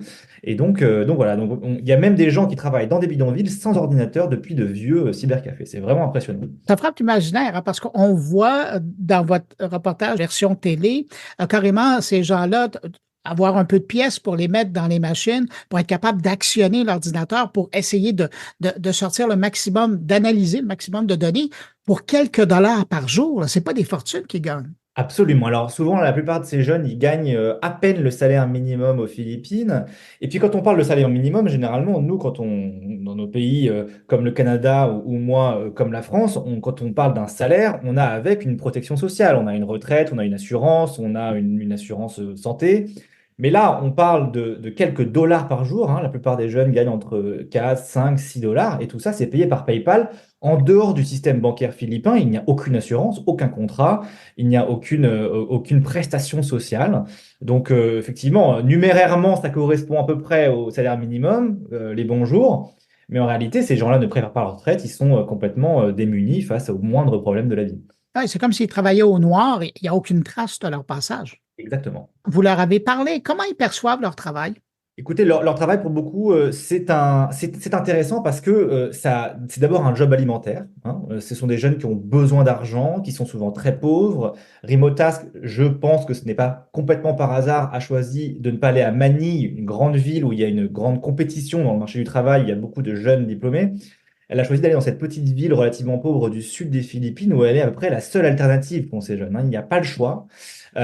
Si vous voulez travailler, c'est soit pour Remotask, en gros, soit pour aller faire des petits jobs mal payés aussi dans la construction. J'ai vu des jeunes qui alternaient entre Remotask et travailler dans un chantier ou dans un supermarché et sur Remotask. Donc, il n'y a pas vraiment le choix. Donc, c'est un gagne-pain. Mais ce qui est aussi intéressant, et ça, je pense que ça parle vraiment à une génération qui a grandi avec Internet, c'est que ces jeunes gagnent mal leur vie, savent que c'est précaire, mais le fait qu'on puisse travailler quand on veut, à n'importe quelle heure du jour et de la nuit, depuis sa chambre, depuis un cybercafé, cette liberté de pouvoir travailler quand on veut, même si c'est mal payé, eh ben, elle est quand même attrayante. C'est assez intéressant, c'est que les gens, certains gardent cet emploi, même s'ils savent que ce n'est pas les bonnes conditions, parce qu'ils ont cette liberté. C'est quand même fascinant. Ça parle à une génération. Et quand on regarde les clients, vous en parlez dans votre reportage, quand on regarde qui sont les clients de Remotask, c'est pas des petites pointures, hein. Vous avez des Apple, des Google, des OpenAI, des Samsung, des Lexus, des Hyundai, des Amazon. Vous avez même l'armée américaine, vous nous parlez de ça. Ces gens-là, ils sont quand même silencieux par rapport aux petites mains qui vont travailler. Puis vous le dites, hein, c'est vrai dans l'Asie du Sud-Est, mais c'est aussi en Afrique maintenant. Voilà, alors ce qui est intéressant, c'est qu'effectivement, Remotask a commencé aux Philippines, elle a embauché plusieurs dizaines de milliers de personnes sur place, mais en fait, ce qu'on voit, c'est qu'elle a commencé à délocaliser vers des pays encore moins chers. Les Philippines sont trop chères, les travailleurs de cette petite île à 4 ou 5 dollars par jour sont toujours trop chers, et donc il faut aller ouvrir des bureaux au Nigeria, au Venezuela, au Kenya, où évidemment c'est encore moins cher. Et effectivement, alors la façon dont ça marche, c'est que Remotask, elle reçoit des données, par exemple, de Google, d'OpenAI ou d'Apple, et puis à annoter. Alors Apple, par exemple, leur donne un paquet de, disons, 25 000 images à analyser pour former l'intelligence artificielle de l'iPhone, qui sait aujourd'hui, si vous testez, vous verrez que votre iPhone sait reconnaître une voiture, un lapin, de la neige ou un nuage dans votre pellicule photo. Ça, c'est grâce à ces travailleurs philippins. Euh, et ensuite, donc, Google donne Apple, pardon, donne à Remotask ce paquet de données, et ensuite Remotask, elle en fait ce qu'elle veut. Tout ce que veut Google, c'est d'avoir des images annotées à la fin. Donc, ces images, ce que Apple sait ou ne sait pas, ça, j'ai pas réussi à avoir la réponse, c'est que ces données, elles sont d'abord envoyées au Nigeria pour être analysées grossièrement, hein, pas cher, grossièrement. Donc, ces travailleurs nigériens font généralement beaucoup d'erreurs, d'annotations, mais ensuite, ces données, elles sont renvoyées aux Philippines pour être réannotées ou corrigées par des travailleurs philippins plus expérimentés. Ensuite, elles sont renvoyées à San Francisco, consolidées par Remotask et renvoyées à Apple, juste à côté de chez Remotask. Et donc, en fait, la donnée, elle a fait le tour de la planète.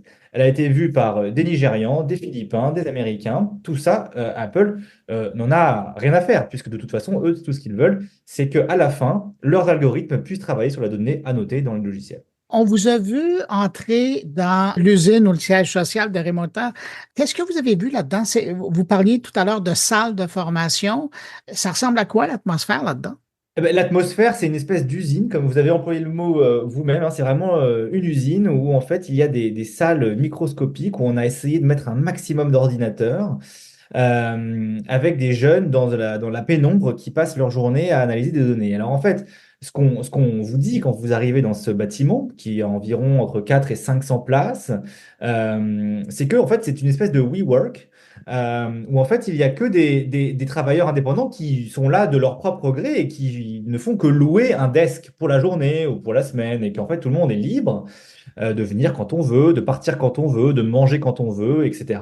Et voilà, que c'est juste un espèce de WeWork mis gracieusement à disposition par Remotask pour ces travailleurs. En fait, c'est pas du tout vrai.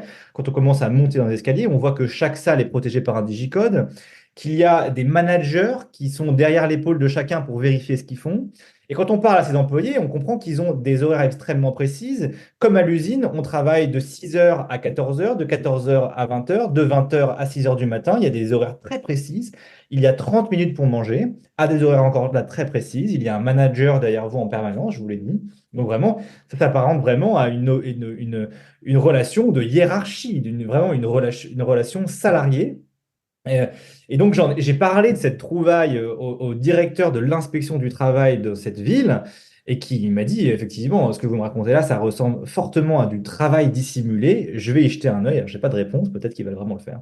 Je vous lisais, j'avais l'impression de lire un reportage à une autre époque, quoique ça perdure toujours, sur les sweatshops en Inde ou en Bangladesh dans l'industrie du vêtement. Est-ce que vous aviez cette impression-là aussi? Absolument, c'est vertigineux parce qu'effectivement, les machines à coudre ont été remplacées par des ordinateurs, mais c'est exactement le même principe. il y a une nouvelle technologie qui apparaît, une nouvelle économie, et pour gagner le plus d'argent possible, on va aller la délocaliser là où ça coûte le moins cher possible. Donc la recette, elle est éculée, elle est ancienne, à chaque vague technologique, c'est la même chose. Il y a une technologie qui est créée depuis la Silicon Valley, mais elle va être produite en Chine à une époque, au Vietnam, aujourd'hui aux Philippines, au Vietnam, pardon, au Nigeria ou au Venezuela. Mais c'est toujours la même chose. On va délocaliser. Et alors, ce qui est très intéressant, c'est que la nouveauté, et ça m'a quelque chose qui m'a beaucoup fait réfléchir, c'est qu'à l'époque, au Bangladesh ou en Inde ou au Vietnam ou en Chine, les gens sont au même endroit physiquement. Ils sont dans une même usine. Ils peuvent se parler, ils peuvent se rendre compte que leurs conditions de travail sont pas forcément les meilleures. Et puis, à un moment, ils peuvent faire porter leur voix. Ils peuvent se syndiquer, pas toujours, mais en tout cas, ils peuvent se mettre en grève. Voilà, ils peuvent compter, se rassembler pour essayer de peser face à leur employeur.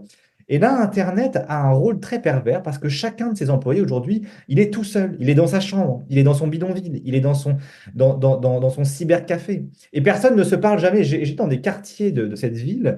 euh, où en fait, des petits bidonvilles au bord de la mer, où je parlais à quelqu'un qui travaille pour Imotask, et cette personne ignorait que la personne à 2 rues de chez elle travaillait aussi pour Imotask. En fait, les gens n'en ont aucune idée. Et donc, ça brise toute possibilité de peser face à l'employeur. Les gens sont dans leur chambre, devant leur petit ordinateur. Il n'y a plus de lien social pour pouvoir améliorer les conditions de travail. Et c'est pour ça que Remotask peut très facilement délocaliser, par exemple, au Kenya, au Nigeria, au Venezuela, ou faire baisser les salaires chaque année un peu plus. Ça, c'est le revers de la médaille d'Internet. Ouais, mais dans votre parcours de reportage, est-ce que vous avez croisé un représentant d'une association qui s'intéresse aux droits de ces gens-là, au sort de ces gens-là? Oui, alors aux Philippines, il y a des associations qui existent pour regarder ça. Il y a notamment des associations qui targetent principalement les femmes pour s'assurer que les femmes qui sont particulièrement vulnérables dans le monde du travail soient un petit peu accompagnées. Alors aux Philippines, c'est une industrie qui est relativement connue, hein. Ça s'appelle le Business Processes Outsourcing. Mhm. Alors c'est une industrie qui a maintenant facilement 20 ans, apparu avec les entreprises occidentales qui essaient de délocaliser leur comptabilité, par exemple, dans des pays moins chers, en Pour Inde, aux leur Philippines. service à la clientèle, oui, c'est ça. Voilà, exactement. Et donc ça fait un peu partie de la tradition philippine. Donc cette industrie, elle n'est pas forcément vue d'un mauvais œil, puisque c'est comme ça depuis longtemps, en fait. Mm. Donc nous, ça nous choque, mais aux Philippines, bah, on est un petit peu habitué. Mais par contre, il y a des ONG, des instituts très connus qui font ce travail-là. J'ai notamment interviewé pour le reportage un chercheur d'Oxford, hein. Il y a un cabinet, enfin, il y a un institut spécialisé dans le travail digital à Oxford. Donc oui, ce sujet est connu, mais pas encore suffisamment. Qu'est-ce que vous gardez personnellement là, de ce périple-là? Alors moi, la leçon que je retiens, c'est que déjà l'intelligence artificielle, elle est vraiment pas tellement artificielle. Il y a vraiment une armée d'humains derrière qui est en train de l'entraîner. Pour l'instant, c'est le cas. Peut-être qu'un jour, ce sera plus le cas parce que l'intelligence artificielle elle sera capable d'être complètement émancipée. D'ailleurs, c'est une phrase que j'ai vraiment retenue qui m'a été donnée par les employés de Remotask que j'ai employés aux Philippines. Qui vient de la bouche d'Alexander Wang, qui est le fondateur de Remotask, qui a cette phrase que je trouve très juste et qu'on voit bien quand on va dans ces usines à données. C'est que l'intelligence artificielle, elle est comme un enfant. Au début de sa vie, il faut que ses parents lui apprennent et lui désignent le monde. Et ensuite, une fois que ses parents lui auront expliqué comment marche le monde, alors elle pourra s'émanciper. Et ça, vraiment une des choses que j'ai retenues, c'est qu'aujourd'hui, l'intelligence artificielle, elle est un peu comme un nourrisson, comme un enfant. Elle a encore besoin des humains et probablement pour assez longtemps. Je ne sais pas si vous avez vu, mais par exemple, les voitures autonomes de Google à San Francisco, eh ben, ça marche pas très bien encore. Il y a plein de problèmes, il y a plein d'accidents. La Californie a retiré sa licence d'exploitation à un concurrent de Google, Cars, il y a encore quelques semaines parce qu'il y a trop d'accidents. Les déconvenus s'accumulent. Donc ça, c'est par exemple un secteur de l'IA où on voit bien que c'est pas encore prêt et que ce sera pas encore prêt avant longtemps. Les travailleurs philippins me l'expliquaient. Ça fait environ 7 ans qu'on fait la même chose. 7 ans qu'on analyse à longueur de journée les avenues de San Francisco, qu'on les répertorie centimètre carré par centimètre carré, mais il en faut toujours plus. Il en faut toujours plus parce que la technologie, elle n'est pas encore prête. Donc ça, par exemple, on voit bien que l'IA, elle n'est pas encore autonome, elle a encore besoin des humains et encore pour longtemps. Par contre, une des autres choses que j'ai retenues, c'est que la reconnaissance visuelle d'objets, par exemple, ça, elle est prête. les travailleurs philippins, ils passent leur journée, par exemple, à analyser des photos prises par un iPhone, où leur but, c'est d'aller identifier sur la photo chaque objet. Donc ça, c'est une pomme, ça, c'est un œuf, ça, c'est une voiture, ça, c'est un nuage. Et ça, la technologie, elle marche très bien. Vous pouvez vous-même vous en rendre compte sur votre téléphone. Et je me dis, il est possible que dans quelques années, peut-être même quelques mois, je crois que ça se passe déjà comme ça un peu en Ukraine, que par exemple des drones, grâce à cette technologie de reconnaissance d'objets, puissent reconnaître un soldat, un tank, une voiture, des technologies qui sont autrement plus dangereuses que de reconnaître une pomme ou un nuage ou un bout de neige. Donc ça, c'est aussi une leçon. Je me suis dit, ça, la technologie, elle est prête. On va pas tarder à la voir dans des endroits comme un champ de bataille, par exemple. Ouais, et de là, l'intérêt de l'armée américaine, justement, d'utiliser les services d'entreprises Exactement. comme celle-là. Ouais. Théophile, Simon, merci de ces reportages que vous avez faits, puis merci d'avoir pris du temps pour répondre à mes questions. Merci à vous, c'était un plaisir. Au revoir. Au revoir.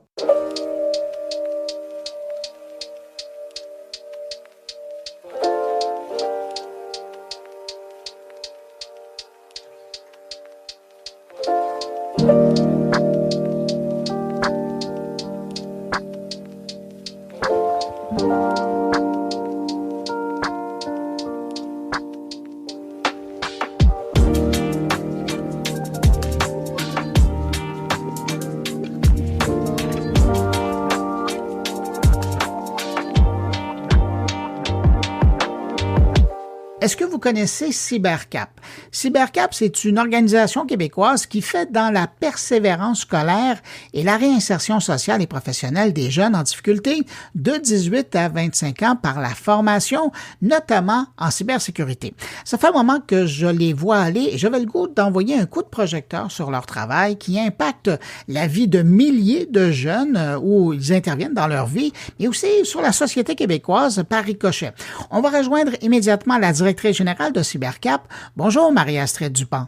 Bonjour Bruno. Marie-Astrid, qu'est-ce que c'est CyberCap? CyberCap, c'est un organisme à but non lucratif. On est le premier incubateur numérique à allier persévérance scolaire et insertion socio-professionnelle. Ça fait 24 ans qu'on existe et on utilise l'outil du numérique pour aider les jeunes à trouver une place dans la société. Alors, vous allez m'expliquer parce que ce que je trouve intéressant, vous avez deux volets importants. Vous faites beaucoup de choses, là, mais vous avez deux volets importants. D'abord, il y a ce programme de relève numérique pour la persévérance scolaire. Qu'est-ce que c'est exactement? Oui, donc depuis 2018, on a rejoint 39 000 jeunes avec ce programme. Donc, notre objectif, on est dans le cursus scolaire, on est dans les écoles secondaires publiques, où on apporte l'outil du numérique dans les projets du B.A.B.A. que les jeunes font avec leurs enseignants. Donc, nous, la manière dont on procède, c'est par exemple un enseignant de mathématiques ou de français ou d'art plastique qui nous contacte. On regarde ensemble quel projet ils veulent choisir, quelle programmation, est-ce que c'est l'intelligence artificielle, la cybersécurité, la bureautique, peu importe. Et on intègre le numérique dans leurs cours pour ouvrir, éveiller les jeunes déjà à cet outil, les éveiller au domaine du numérique, aux métiers potentiels et aussi aux risques liés au numérique. Hein. Mais je vous arrête là. Quand vous dites on intègre, ça veut dire qu'il y a quelqu'un qui se déplace physiquement ou vous envoyez des outils pour que le prof... Ah oui, OK. Non, on a des formateurs de CyberCap qui vont directement dans les classes. Donc, c'est très simple pour l'enseignant. L'enseignant reste tout de même dans la classe, mais c'est notre équipe qui se déplace et qui offre cette activité-là ou cette période-là aux jeunes. Est-ce que vous arrivez à couvrir un grand nombre de groupes pendant une année? Oui, en fait, on rejoint à peu près 6 000 jeunes par année. Aujourd'hui, on est dans 6 régions du Québec. Notre objectif en 2026, c'est d'être dans les 17 régions du Québec et de rejoindre à peu près 9 000 jeunes parce qu'on veut pas qu'il y ait de barrières, que vous soyez sur la grande île de Montréal ou en région. On veut que tous ces jeunes-là aient les mêmes opportunités et que le numérique, hein, c'est un peu une révolution pédagogique, on va dire, dans le cursus scolaire, que le numérique soit intégré comme un cours de base. On va revenir ça dans votre épisode, dans votre grand voyage à travers le Québec. Mais oui. Je veux donc revenir. Donc, il y a un volet persévérance scolaire, il y a un volet soutien aux élèves. Comment ça se différencie, les deux? En fait, pour notre volet persévérance scolaire, on est vraiment donc en classe avec les jeunes, au contact des jeunes, mais aussi c'est une autre manière de montrer aux enseignants une manière de dynamiser avec le numérique. Donc, on accompagne aussi les enseignants à ce moment-là, puis on accompagne plus de 100 enseignants par année. Et après, on a tout le volet qui est insertion socio-professionnelle professionnels avec notre incubateur numérique ici basé à Montréal, qui est totalement une autre approche. Et ça, c'est plus pour le raccrochage. Ce sont ces jeunes qui n'ont pas trouvé leur place dans le cursus scolaire, on va dire, normalisé, et qu'en secondaire 5, ils décrochent. Et c'est une formation qu'on leur offre, un programme ici chez nous. C'est justement, parlons-en. Oui. Qu'est-ce que vous leur amenez? Qu'est-ce que vous leur donnez comme outil pour les aider à se réintégrer là, dans le monde professionnel? C'est vraiment deux volets très, très importants. Déjà, ces jeunes-là, il faut leur réapprendre le savoir-être. C'est de se lever ce matin, d'arriver à l'heure, parce que ce sont souvent des jeunes aussi qui étaient dans leur sous-sol où on a beaucoup de, diversité, inclusion, c'est Cybercap aussi. On a beaucoup de jeunes issus de l'immigration. On a des jeunes qui sont en situation d'itinérance. On a vraiment des jeunes beaucoup avec une dyslexie, une dysorthographie, avec une neuroatypie. Donc, c'est vraiment de leur réapprendre déjà de se lever le matin, de venir, de livrer un projet. On a une personne à l'intervention parce que ce sont des jeunes qui arrivent avec leur bagage aussi. Donc, on les accompagne pendant 6 mois, on leur donne des outils pour être une personne, un citoyen autonome. Et ensuite, le numérique, c'est que depuis tout petit, Bruno, ils sont en amour avec le numérique. Et là, donc, le premier 3 mois de ce programme, ils viennent confirmer leur aptitude. Ils pensaient peut-être que c'était le jeu vidéo, ils pensaient peut-être que c'était la 3D, puis finalement, ils découvrent un autre centre d'intérêt. Puis la deuxième partie de ce programme-là, en confirmant leurs aptitudes, ils font des vrais projets clients. Alors, Bruno, tu vas me dire, je veux faire un nouveau logo pour un nouveau balado que j'ai en tête. Eh ben, c'est nos participants qui peuvent le faire. Donc, ils font un premier CV. Ils font une entrevue, on a un conseiller en orientation, puis ça alimente leur portfolio parce qu'à la fin, on donne pas un diplôme, mais une clé USB qui démontre leur potentiel, leur capacité A ou 2. Et notre objectif, c'est soit qu'ils se trouvent un emploi ou qu'ils retournent sur les bancs d'école. Et on a un taux de succès de 65%. Donc, un jeune sur 3 chez Cybercab soit retourne à l'école ou se trouve un emploi. Et ça leur redonne de l'espoir. Ils ont aussi une communauté. On a 4 cohortes par année. Donc, sa vie, c'est très dynamique chez nous. Et on a pour ambition de déployer cet incubateur en région aussi parce qu'on sait que le taux de décrochage, je ne sais pas si tu as vu l'étude qui est sortie la semaine dernière, c'est assez impressionnant au Québec. Ça coûte 14 milliards de dollars par année au Québec et nous, on veut justement accueillir ces jeunes. On a cette expertise depuis 24 ans. Et on souhaite l'offrir à ceux qui en ont besoin et ceux qui ont cet amour pour le numérique. Et on sait que tous les domaines, les métiers ont du numérique maintenant et en 2030, les métiers vont changer. Donc, il faut être là et on intègre la cybersécurité, l'intelligence artificielle dans tous ces nouveaux domaines. Et là, je voyais que, preuve de votre efficacité, je voyais qu'il y a le ministère de l'Éducation qui arrive pour vous donner un coup de main en vous amenant des sous. Écoute, absolument. On a un investissement important du ministère de l'Éducation de 500 000 $ pour nous aider le déploiement en région et offrir la gratuité les 2 premières années aux écoles secondaires et d'où l'objectif d'être dans les 17 régions du Québec. Donc, le ministère nous appuie là-dedans. Ils savent que le numérique est important et que notre pertinence est telle qu'ils nous donnent cette opportunité-là de continuer d'aller plus loin et plus vite pour soutenir l'éducation avec le numérique. Marie-Estelle, vous avez mentionné que, évidemment, ça fait longtemps que vous êtes là, mais vous avez une communauté d'anciens, là. Vous avez des finissants qui sont là. Qu'est-ce qu'ils vous disent comme témoignage? Quelle est la rétroaction par rapport à l'expérience qu'ils ont eue chez vous? Écoute, ça souvent, ils ont trouvé quelque chose qui brûlait en eux depuis tout jeune et c'est comme une fleur qui s'est épanouie. Ils ont trouvé leur place. Vraiment, quand on dit leur place dans la société, c'est vraiment ça. Ils ont trouvé une communauté, ils ont trouvé des opportunités d'emploi parce qu'évidemment, on est connecté à une communauté d'affaires, des jeunes qui ressemblent à eux aussi avec tout ce que ça amène. Donc, c'est l'espoir, c'est trouver leur place, c'est trouver des aptitudes, des opportunités et une communauté avec qui ils continuent à grandir et à collaborer, on va dire, dans leurs domaines respectifs.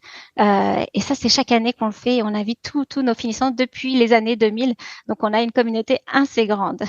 Ça va faire un bon réseau de contacts à un moment donné. Mais déjà, je veux revenir sur un aspect sur lequel vous touchez, puis c'est parallèle ou c'est en filigrane des 2 grands programmes que vous avez. C'est toute l'importance que vous accordez à la formation par rapport à la citoyenneté numérique et la cybersécurité. Oui. Ça, ce sont des points qui sont vraiment intrinsèques à votre organisation. Oui, absolument. Déjà, je tiens à souligner, c'est grâce à CyberEcho qui nous a propulsé, qui nous a permis à développer cette expertise-là. Et je suis fière de dire qu'on a vraiment une expertise en cybersécurité et citoyenneté à l'ère du numérique. De plus, il faut savoir que nous, chaque année, le contenu est vérifié par les gens de l'industrie. On a la Banque nationale, on a Desjardins, on a l'Université de Montréal qui vérifie que chaque année, on donne du bon contenu à ces jeunes-là. Et c'est une activité la plus demandée dans les écoles. Donc, nous, ce qu'on fait, c'est que déjà, on les éveille à la cybersécurité, comment bien se comporter derrière son écran. Donc, c'est avant même la cyberintimidation, comment tu réagis, comment tu mets tes commentaires, apprendre l'outil qu'ils utilisent, que ça soit Instagram, que ça soit leur ordinateur, leur téléphone, et qu'est-ce qu'il faut mettre sur les réseaux sociaux, par exemple. Sinon, on va découvrir où est-ce que tu es, etc. Donc, vraiment, c'est les sensibiliser. Les jeunes sont les plus sensibles aussi à se faire voler leur identité. On leur fait des ateliers concrets. Donc, et pourquoi un mot de passe sécuritaire? Combien de temps ça prendra à cœur de le découvrir? Quelles sont les images générées par l'intelligence artificielle, le vrai, le faux? Donc, tout ça pour vraiment écarquiller leurs yeux à cette réalité du numérique. Moi, je me souviens dans mon époque, ma mère me disait, quand on t'offre un bonbon dans le parc, tu dis non. Mais maintenant, ces gens-là sont invités chez nous. Et moi, je suis une maman et je suis pas la meilleure des mamans, mais je me dis, mon fils, qu'est-ce qu'il fait derrière son ordinateur, ou ma fille? Parce que, donc nous, on veut vraiment aller même plus loin là-dedans. Dès que le jeune est un outil du numérique, on veut être là pour les éveiller. Puis c'est un peu un triangle, on veut éveiller le jeune, l'enseignant et le parent, parce que maintenant, le numérique est de partout. Il faut vraiment éveiller ces jeunes aux enjeux du numérique et qu'ils les adoptent d'une manière éthique. Et ça, c'est vraiment notre mot, que ça soit pour la cybersécurité ou l'intelligence artificielle. C'est notre mission chez CyberCap. Après avoir entendu vos propos, là, il y a 3 types de personnes qui peuvent être intéressées par CyberCap. Il y a le jeune qui se dit, peut-être que c'est la voie que je devrais prendre. Comment il fait pour vous contacter? Tout simplement, sur notre site Internet, on a un formulaire d'inscription où il peut appeler. On répond en moins de 24 heures. On est très, très, très réactif. Ils viennent nous rencontrer. Nous, on vérifie que c'est vraiment le programme pour lui ou elle. Et sinon, on lui donne des différentes options. Donc voilà, c'est la meilleure solution. Ils nous appellent, ils nous écrivent. Moins de 24 heures, ils vont être chez CyberCap. On leur fait faire un petit tour. Le professeur qui aimerait vous avoir dans sa classe, comment il fait? Pareil, c'est très, très simple chez nous. Il nous passe un petit coup de fil ou un courriel et nous, on vérifie quel genre d'activité il souhaite avoir. Nos formateurs, ils sont disponibles et on y va, on est prêt. En troisième lieu, je pense à ces entreprises, ces entrepreneurs qui justement entendent parler de cette force professionnelle qui sort de chez vous avec du bagage pratique parce qu'ils ont travaillé fort là-dessus, puis qui ont le goût de faire la différence comme entrepreneurs dans l'engagement social. Qu'est-ce qu'ils font? Est-ce qu'ils utilisent la même porte pour vous contacter? Oui, totalement. Et je veux leur dire qu'il y a plusieurs opportunités en fait de s'engager auprès de CyberCap. Ça peut être du mentorat auprès de notre équipe pour justement les activités qui sont spécifiques à l'intelligence artificielle, la cybersécurité, etc. Ça peut être de partager leurs témoignages. Ils ont eu aussi un parcours atypique. Ça inspire nos participants et participantes qui sont là. Ça peut être aussi d'une manière d'investir financièrement s'ils veulent que leur entreprise ait un impact social. On est voisins, c'est sûr. On est dans 6 régions, on va être dans 17 régions. Donc, nous sommes vos voisins. On a un impact sur nos jeunes. Donc, contactez-nous. On a besoin d'aide. On offre ça gratuitement les 2 premières années aux écoles secondaires et un petit coup de main de plus ne ferait pas de mal.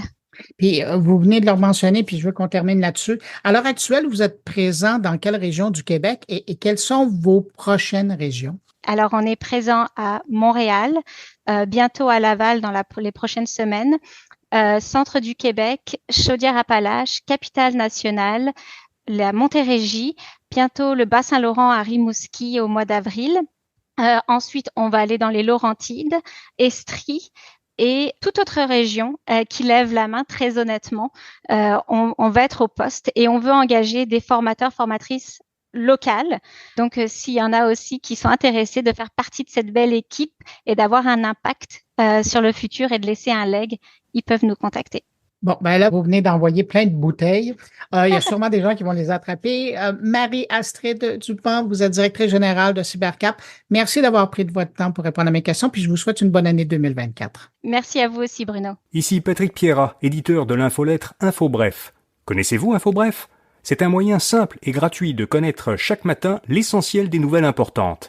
InfoBref résume les principaux événements dans l'actualité et vous envoie une infolettre qui se lit en 5 minutes. Pour essayer InfoBref, allez à infobref.com. De retour à mon carnet. Autour de mes collègues maintenant, cette semaine, Stéphane Ricoul y va de sa seconde prévision pour 2024, alors qu'il nous présente un billet intitulé « Un Internet réservé aux humains, pourquoi et comment ».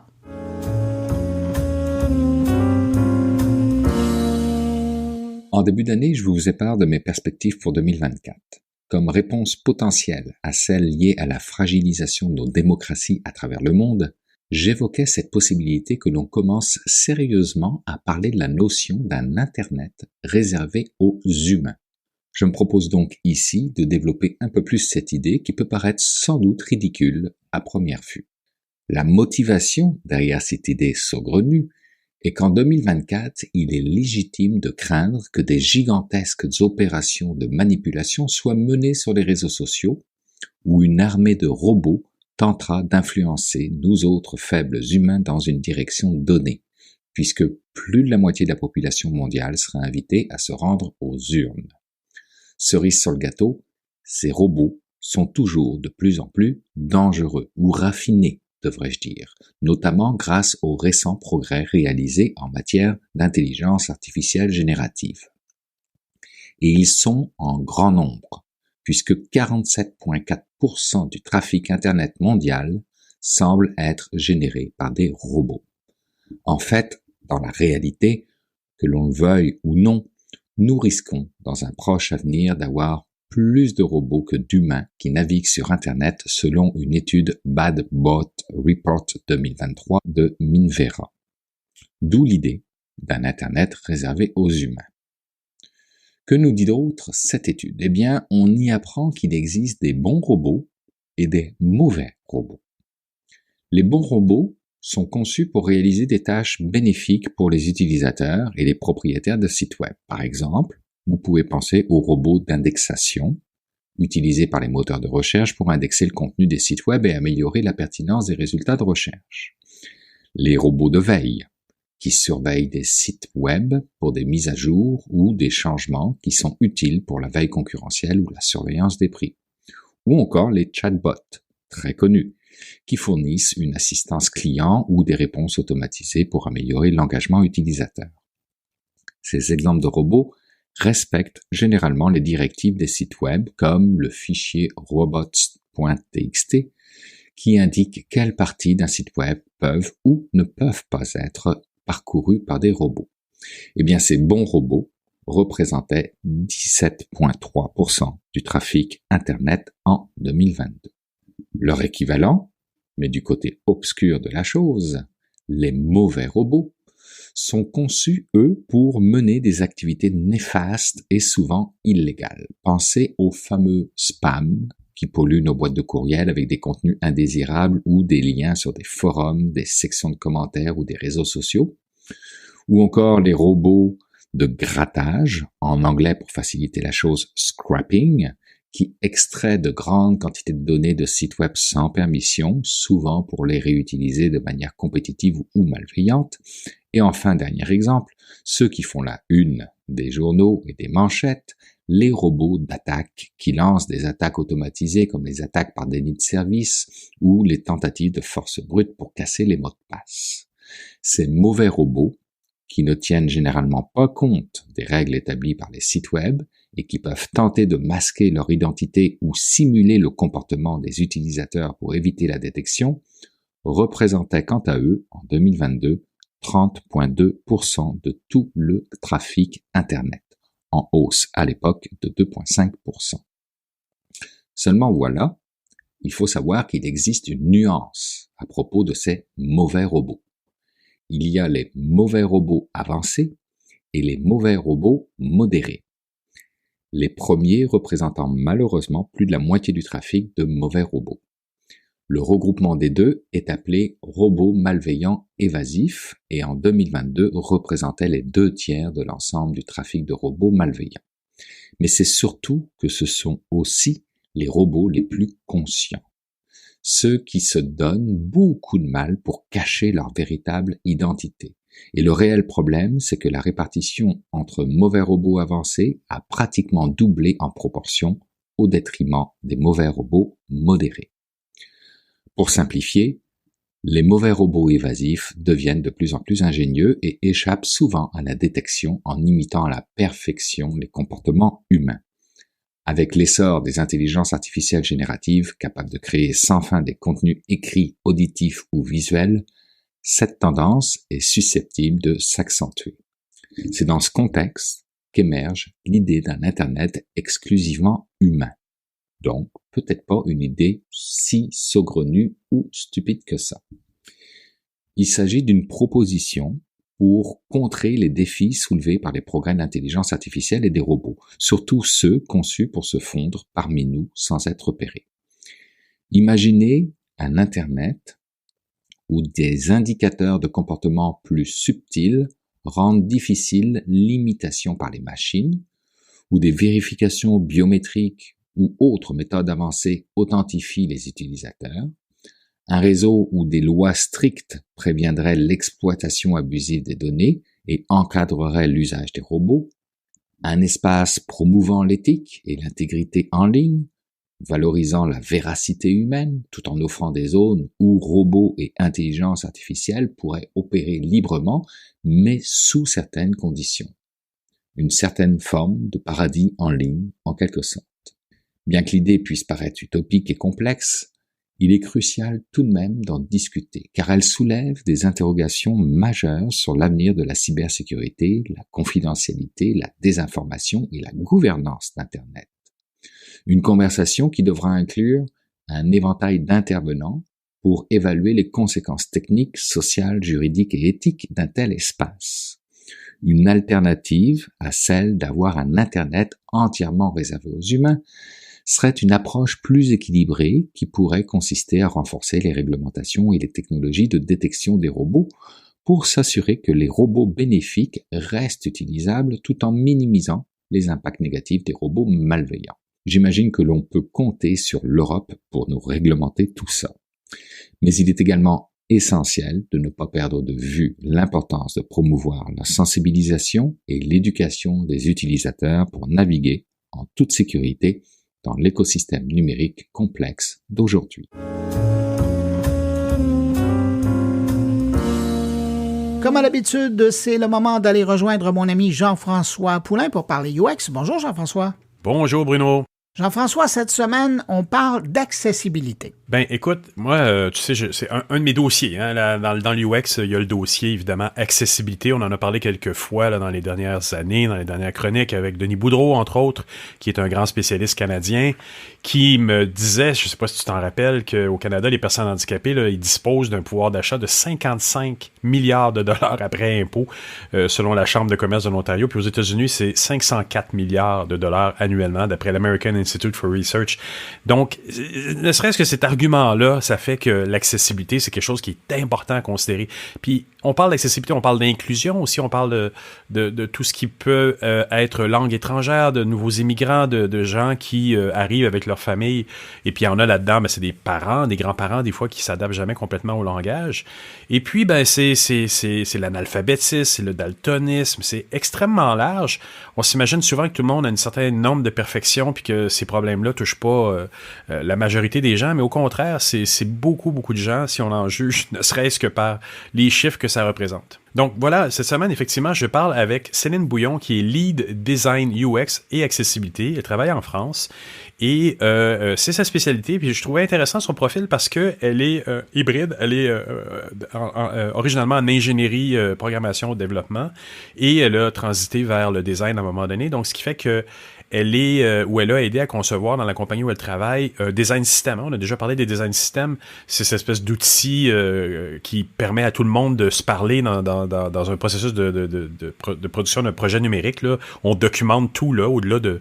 évidemment, il y a les Jira et autres de ce monde qui permettent de documenter également, mais visuellement et permettre au UX de travailler dans un outil commun. Ben, c'est un outil comme on a parlé dernièrement, le Figma, ben elle travaille là-dedans, elle fait des design systems, donc c'est la norme graphique, c'est la norme également de plus en plus des front-end pour les programmeurs, et donc c'est un bel endroit où justement documenter l'accessibilité, et justement, comme je disais, elle a fait un design system là où elle travaille qui se veut accessible, et qui, selon elle, est téléchargeable sur GitHub. Donc, voilà, il y a quelque chose d'intéressant là-dedans. Alors voilà, la table est mise. Merci Jean-François. On va écouter ton entrevue à l'instant. Et nous, on se retrouve la semaine prochaine. Salut. Merci beaucoup à toi, Bruno. Bonne semaine, à la semaine prochaine. Alors, l'accessibilité numérique, pour moi, c'est vraiment s'assurer que tout service numérique est utilisable par toute personne, quelle que soit sa situation, dont de handicap. Ça peut être un handicap, des handicaps différents. En fait, on peut penser à des handicaps moteurs, des handicaps visuels, des handicaps même culturels. C'est-à-dire, par exemple, si on est dans une autre culture que la sienne, on n'a pas accès à la bonne, à notre langue native, on va dire, on peut être dans une forme de handicap. Donc, comment on s'assure finalement que les services sont utilisables par toutes et tous? Et c'est plutôt cette définition universelle que moi j'ai en tête.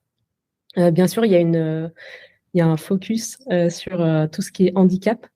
Parce que les personnes qui sont en situation de handicap font partie des groupes de personnes qui sont les plus marginalisées dans la société et invisibilisées, en tout cas de ce que je peux connaître en France et un peu ailleurs. Donc, c'est ça l'idée de l'accessibilité numérique. Personne n'aime parler d'une faiblesse qu'ils peuvent avoir face à leur père. Un problème d'audition, un problème avec les yeux, c'est quelque chose qu'on tente de cacher parce qu'on veut tous être dans une certaine forme de perfection. Donc, quand on est déjà dans cette forme de perfection-là, on les voit pas parce que tout le monde cache ou essaie de cacher ces imperfections-là. Ouais, alors il y a aussi, parfois on parle d'une imperfection qui est moins cachée, qui est celle de la vue, par exemple les lunettes. Curieusement, c'est beaucoup plus accepté d'avoir des lunettes, par exemple, justement une aide auditive par l'entourage ou par la personne elle-même. Donc, ce qui est aussi intéressant, c'est tout l'aspect sociétal qu'il y a dans cette considération du handicap. C'est vrai. D'ailleurs, il y a différents modèles. On parle souvent de deux modèles qui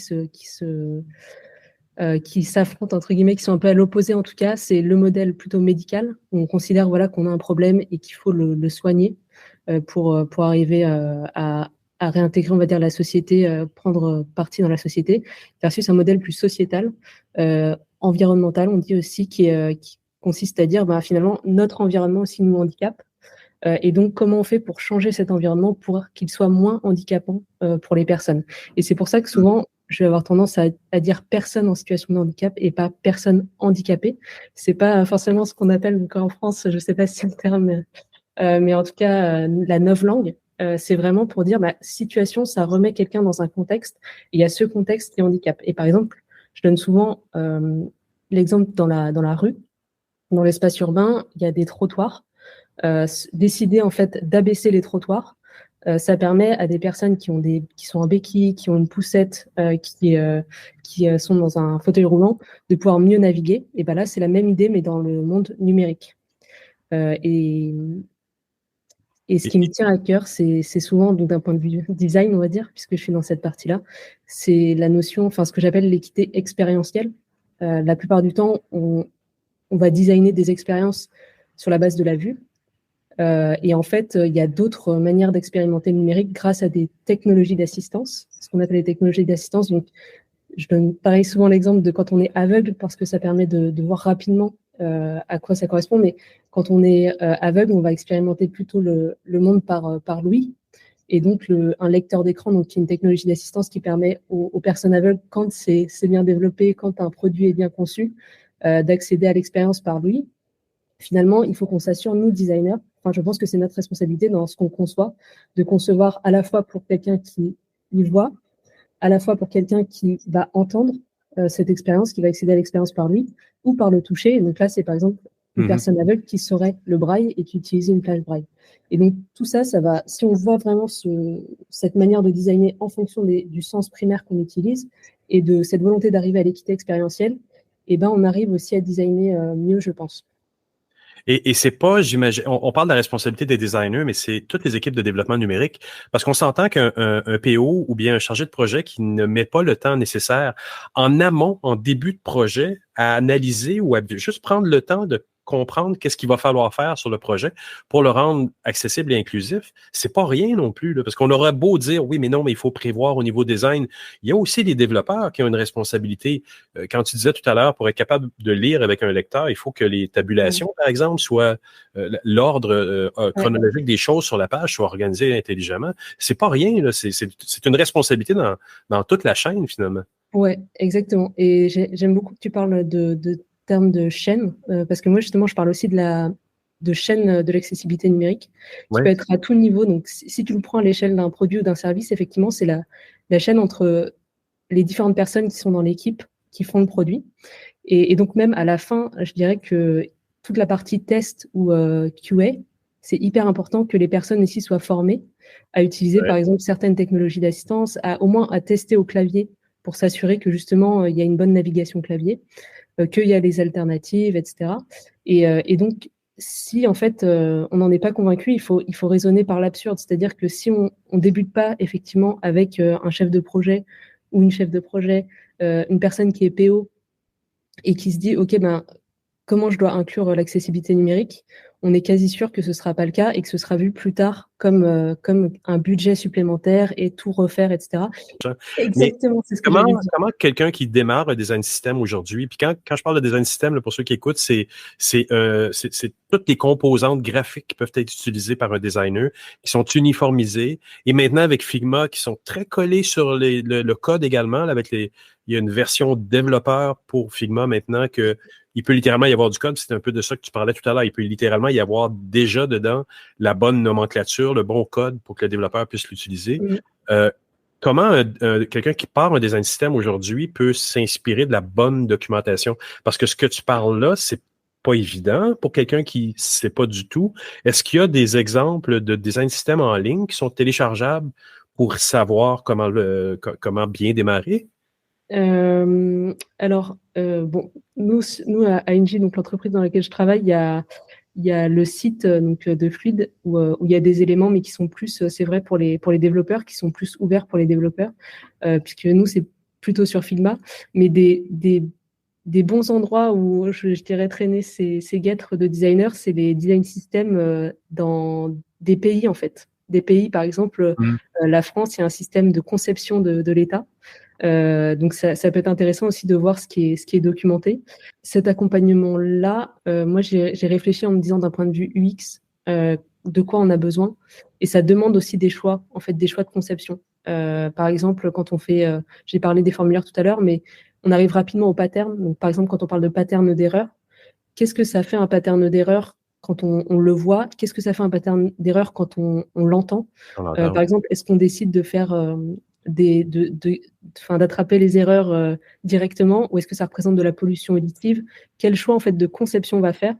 Et donc ça peut être très alors je vais dire personnel, mais ça peut être très lié à ton contexte, en fait, de faire ces choix de conception par rapport, même on parlait tout à l'heure métier versus des applications métiers internes versus tout ce qui est communication. On va pouvoir avoir des usages différents, et donc là c'est vraiment des choix de conception. Donc c'est vrai que je pense quand même qu'il faut avoir une certaine expertise à la fois accessibilité et UX pour se dire quel choix de conception je fais et comment je les documente, et comment je permets à mes pairs designers qui sont dans mon équipe ou dans d'autres endroits de l'entreprise de bien comprendre comment on standardise les choses avec toute cette problématique du design system qui est de l'aspect générique, en fait. C'est intéressant. C'est essentiel, en fait. Et si on ne l'a pas, il faut aller chercher. Si on n'est qu'un designer, mais si on est un designer qui n'a pas encore les connaissances en accessibilité et inclusion, il faut littéralement, et qu'on est dans une grande société d'État ou dans une grande organisation, je pense que c'est vraiment un incontournable. Ouais, et c'est vrai qu'on en parle régulièrement, mais en rigolant, donc avec David de Vicente qui est en charge du design system fluide. Mais c'est vrai que l'accessibilité n'est pas très accessible pour n'importe qui commence. Ça peut sembler très technique et une montagne, en fait, à passer. Et c'est pour ça qu'il faut aussi, je pense, accepter que voilà, il y a à apprendre, et c'est tout un pan aussi qu'on n'avait malheureusement pas en tête ou pas assez en tête, en tout cas, pendant longtemps. Et il faut accepter aussi de faire petit à petit de manière itérative, et je pense que c'est aussi bien de le faire comme ça, d'améliorer les choses. d'avoir une sensibilité, en fait, parce que c'est une spécialité en soi. Quand on veut pousser l'accessibilité à une fin logique, ça prend littéralement quelqu'un qui vient nous accompagner, même si on est un bon designer, on a suivi 1 ou 2 formations là-dedans. Il reste que d'avoir quelqu'un pour venir nous donner un petit coup de main là-dedans. Oui. C'est aussi important que pour un designer d'aller chercher quelqu'un qui fait des tests de temps en temps ou des ateliers ou autres. On peut pas savoir tout faire, mais il faut savoir quand appeler la bonne personne à la rescousse. Exactement. Et avoir des personnes qui ont des années d'expérience sur ce sujet-là, qui peuvent te dire justement, moi j'ai vu des tas de tests avec des personnes qui utilisent par exemple ce type de lecteur d'écran et il se trouve que dans ton entreprise, la plupart des gens utilisent ça. Et donc finalement, je te conseille plutôt d'aller dans cette piste de conception-là. Ouais. Mais voilà, et pareil, dans une même forme de design, c'est-à-dire que c'est jamais terminé, quoi. On va apprendre du terrain et on peut faire des erreurs. L'important, c'est aussi de se dire, mais comment moi je rattrape en fait ces problèmes de conception et comment je les améliore et comment je communique avec mon audience. Et au final, se dire aussi, et c'est là aussi la chaîne de l'accessibilité, on en a parlé sur le produit, mais la chaîne de l'accessibilité, c'est aussi quand on veut faire tourner une entreprise en mode inclusif, c'est toute l'entreprise. C'est comment tu permets d'avoir un processus justement à ton support, par exemple client, où tu t'assures qu'il y a une page une page qui est accessible, bien sûr, où les personnes peuvent de manière accessible au moins dire j'ai tel bug, et c'est récupéré par un support client qui connaît en fait ce sujet, qui est en capacité de l'escalader dans l'entreprise, etc. Après, c'est comment tu fais tes RH, comment tu fais tes expériences. Oui, et c'est notre spécialité encore là de faire des parcours utilisateurs en accessibilité pour être capable de voir où il y a des manques si le support à la clientèle n'est pas équipé pour faire de ça avec en accessibilité, c'est pas mieux. Et maintenant, notre industrie va évoluer un grand coup avec tous les modèles de langage qui se présentent, l'intelligence artificielle. On va tomber en mode vocal, en mode audio, donc il va falloir toujours garder en tête cette sensibilité d'accessibilité parce que nos interfaces avec nos utilisateurs, ils vont changer encore un coup, puis on va tous être enthousiastes de cette nouvelle technologie et on risque encore de faire pâtir les plus faibles de notre société à travers ça. En tout cas, oui, il faut réfléchir à aussi l'impact pour tout le monde, quoi. Et pas juste une partie des personnes. Et se dire aussi que ça peut être une chance, justement, on parle souvent des problématiques d'alternatives, mais avoir des intelligences génératives qui peuvent nous aider dans la génération de contenu tout en faisant attention. Parce que justement, récemment, j'étais à France TV Access, donc les personnes qui font les sous-titres pour France Télévisions, donc à la fois en direct et sur aussi les émissions qui sont enregistrées. Et on nous parlait justement de cette intelligence artificielle générative en disant, voilà, tout le monde... Il y a un côté où tout le monde pense que voilà, c'est la panacée, on va réussir à tout faire. Et attention, parce que justement, si on parle en termes d'expérience, ça ne suffit pas de juste retranscrire ce que quelqu'un va dire au micro.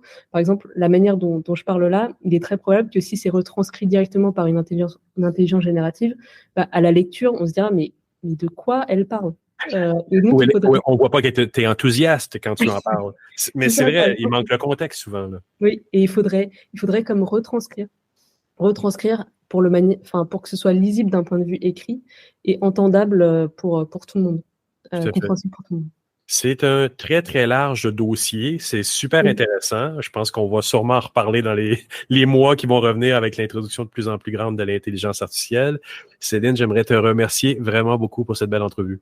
Merci à toi, c'était top.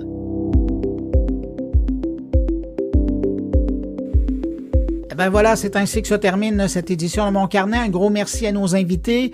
Merci à mes collègues aussi, Jérôme Colombin, Stéphane Ricoul et Jean-François Poulain pour leur présence cette semaine. Et puis, merci à vous qui avez écouté cette édition jusqu'à la toute fin. Très heureux d'avoir passé ce bout de journée avec vous. Entre-temps, je vous donne rendez-vous la semaine prochaine pour une nouvelle édition de Mon Carnet. Passez une bonne semaine. Portez-vous bien.